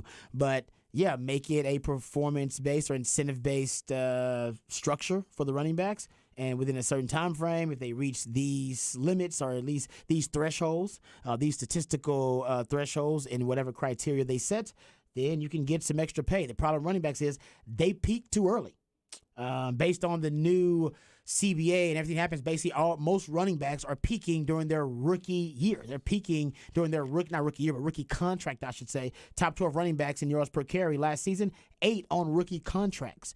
And that's now what they have to try to figure out is how can they really kind of front load some of the money for the running backs, part in terms of their career earnings, right? Front loaded for them and let them get it earlier than they're that they're getting it right now, because right now they're not getting it because they're not getting to the second contract because the NFL is suppressing their wages so much. So do you think that's why Bijan's contract was set up the way that it is? That's why he's making $13 million this year? He's making $13 million because he was drafted high. Who's eighth overall, right? Because the draft is slotted after the rookie wage scale. Everything just like is baseball. Yes, everything is slotted. But they can change it. And it could. It increases every year, but it is slotted in a rookie wage scale, so that determines what you are paid, not necessarily your position. Now he's going to be paid based on productivity and his position, and that's going to drop his value immensely, which is why I was saying, and Patrick agreed as well, and Patrick brought up the Zeke argument, Bijan needs to take the Zeke blueprint, and he needs to start asking for money right after his second year. He needs to skip the line and go get paid, because he's going to have his best years as a running back, arguably, during his rookie contract. Probably first 2 years. He's going to be the best running back in the league this year and next year, and he needs to start playing hardball after this year and next year, because if he waits until after his rookie contract is done, or he waits until like kind of the customary way of doing things, they're going to franchise tag him. Yeah. And then they're going to franchise tag you again. And the franchise tag and they're going to let you walk. Yeah, because the franchise tag is a great bargain for the NFL, especially at running back, because the tag value is dropping. It's getting cheaper. Yeah. To franchise tag a running back. It's at $10 million now. It was at $11 million in 2015? Yeah, it was. Yeah, it's going backwards. It could easily be at like $8 million by the time Bijan's up. I mean, Derrick Henry's one of the highest paid. His contract ends this year, I believe. So which is why he was trying to get more money. Anybody, Austin Eckler's contract ends. Like anyone who's remotely well paid, if their salary drops and then it lowers the number in the franchise based on tag a percentage of the top based players. on the top players. Yeah. So basically, I don't know. I got to look up how many years Christian McCaffrey has left, but that's your last hope. Once Christian McCaffrey's contract is over, that franchise tag is going to drop exponentially. Now you're right about that. He's the highest paid right now at 16. Points, whatever, and then Bijan will probably be the highest paid, or at least up there, right? If Christian McCaffrey's off the books, it'll be Bijan. Because he's number 2 right now behind Bijan, so it will be. So I like that idea from Dominique Foxworth, but just overall, Bijan Robinson will have a lot to say about resetting the market, because he's going to have to be one of the running backs that does it. If he doesn't, he's going to end up getting more and more devalued too. Now, he's got the versatile skill set, so he'll be more in the Christian McCaffrey or the Alvin Kamara neighborhood, so he may be an outlier. But in terms of helping the running back position overall, trying to reset it, he'll do no good for the running back market if he doesn't try to play some type of hardball. And I think all the running backs, that's why Saquon's doing it. That's why Josh Jacobs, that's why Tony Pollard, the 3 backs that are talking about it the most, those are the ones that actually need to continue to fight as hard as you possibly can for those future running backs, or else, like Derrick Henry say, let's just change it to something else. Don't be running backs. Yeah, you're right. And then Texas, right, you got Jahmyr Gibbs, who's also a first-round pick, so he'll be part of the discussion too. It's like those guys will have to really fight to reset it for the younger guys who are coming behind them. So we'll see. As I told you with the baseball strike, there was a reason why they did it, and it's for guys like that to be able to pay or get paid their worth. And you got to make sure that you have your people fighting for you. The Players Association, I think that's why, if you go back and look at that interview, a lot of people are saying he needs to be in charge of the Players Association. Who, Dominique Foxworth? Yeah. They're familiar with him. He was a high level member of it for years, like representing. He needs the to come back to be your representation. He's very smart, obviously, and seems to former know. Teammate of yours. Yeah, former teammate, seems to know what he's talking about. I love that idea, though. That's a great idea. We need something to help out the running backs. They just, like I said, they're as guys know, it's always a bad thing to peak too early in a lot of different situations. But for running backs, it's really bad in this situation because they're peaking during their rookie deals, and that's when the NFL has the most available tools available to them to suppress your salary and suppress your wages. Right. They got the franchise tag. It's a rookie wage scale. That's when you're at your cheapest to the team. You're a bargain for them during those years, and those are the best years for the running back. and they don't even see the second contract. So Yeah, and if you outperform it, it comes out of a pool, not the teams. yeah, the team that you're right. It's a good point. Yep. It's a great. I didn't think about that either. Which the performance pay base bonus, I guarantee a lot of those are running backs because they always outperform their deal. Think about Well, Pacheco. because they're and- 6, 7 year, Yeah. 6th, 7th round picks, and if you're like, Undrafted. I started 14 games as a 6th round pick. Yeah. and Pacheco's check might have been that fat Yeah. because he said it It was. had to be. Ooh, and you That's get, why Pacheco talking about I'm coming off of my injury right now. I'm gonna take it easy. Got a little bit of bread last and you get that time. playoff money. Yep. And he be getting that playoff money. That's Oh, like my time and a goodness. half in the league. Ooh, getting wait. paid overtime. Yeah, man. That's Yeah. good stuff. All right, we come back. We'll wrap it up, put it in the oven, let you know what's on tap right here on Ball Don't Lie. Wonderful None Horn.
All right, welcome back to Ball Don't Lie right here on 104.9 The Horn. Getting ready to wrap this thing up and put it in the oven. If you missed any part of any of the shows, please go to hornfm.com. You can catch up with them on the podcast page. All right, gentlemen, Harj, what's on tap for you tonight? I truly have no idea. I really, truly have no idea what's on top for your boy tonight. That is fantastic. I like that kind of feeling, though. Hey, you know what? That means I can go with the flow. You can go with the flow. Yeah, I can see what's happening and see what's going on. I'll be able to tell you about it tomorrow. I'll be like, hey, you know what I did last night? Oh, man. Absolutely nothing. Put my feet up. Yeah, I'm going to watch some baseball. Let's just say that. I will watch baseball, but it doesn't matter. I'm just going to be flipping. That's great. You do get Astros versus A's tonight, I believe, at 8:40. And I have the channel, so I'll be able to watch it. There you go. Oh, man, that's good. You even got Chan laughing over here. Shout out to my man Chan. All right, what's on tap for you, Patrick? Last Instant Serious. Oh, the final Instant Serious. last At least for the one. time being, we may go to something digital in the future, but Instant Serious on 104.9 ends tonight. Wow. So we'll try and figure out things to talk about. Yeah, I'm sure say. you'll find something. Man, last Instant Yep. Serious. All right, I'll be How about tuning in for yourself? that one. Actually, real quick before I get to what's on tap, since Patrick talking about the last Instant Serious, I know they put out there won't be Longhorn Blitz on 104.9, but Longhorn Blitz, the podcast I do with my man Jeff Howe and Matt Bullard, will continue. No doubt. We're just going to be doing it, obviously, on our own. You got the And Horn app. They said that's still going to be there. The Horn app will still be there. so you might be able to throw but it I don't on know there. if I don't know if the Blitz is going to have a home, so I'm just kind of Right. throwing it out there. It will be the Blitz goes on. We just don't know if it'll have a home with the new, construction of things. Gotcha. So, but yes, everybody out there, don't worry. The Longhorn Blitz podcast with football season coming up, it ain't going nowhere. I need the Longhorn Blitz. We need the 'cause Longhorn my Blitz. wife does not want to hear me yell and scream about Coach Steven. Sorry, she does not want to hear that stuff. I gotta get that stuff off my chest, and I gotta do it somewhere, and that's what Longhorn Blitz is all about. All right, tonight I'm watching a show. Idris Elba's in it called Hijack. You Okay. know this? No, It's I've called heard of it. Hijack Yeah, on I ain't seen Apple. it. It's not bad. It's not bad. All right, so I'm watching that right now. Also, man, what was the other show that I was watching? You're supposed to be quarterback. I'm gonna binge it. I'm gonna binge it this weekend. Okay. I want to binge it. I don't want to watch it piecemeal. All right. It's only 5 episodes, right? No, it's 8. Oh, is it 8? I can still binge it over the weekend. But it's all good. Yeah. I saw one clip where Patrick Mahomes admitted to Jalen Hurts that he Airbnb'd his place for the Super Bowl 3 months before. So because it was a cheaper deal. Because it was cheaper. Yeah. Because he was like, oh, I'm going, so I might as well get a good deal. Yeah. Damn. I wonder if it was Cliff Kingsbury's house. Dude, that house was clean. Yeah, it was. It's a nice crib there, Yeah, it man. was. All right, you want to make sure you check out Instant Serious, the last Instant Serious for now. My man, Patrick Davis. I want to thank all you guys out there for your participation. Remember, the revolution will not be televised. We'll be talking about it right here on Ball Don't Lie. We love you guys. We mean that. Take care of yourselves, but more importantly, take care of each other. Peace.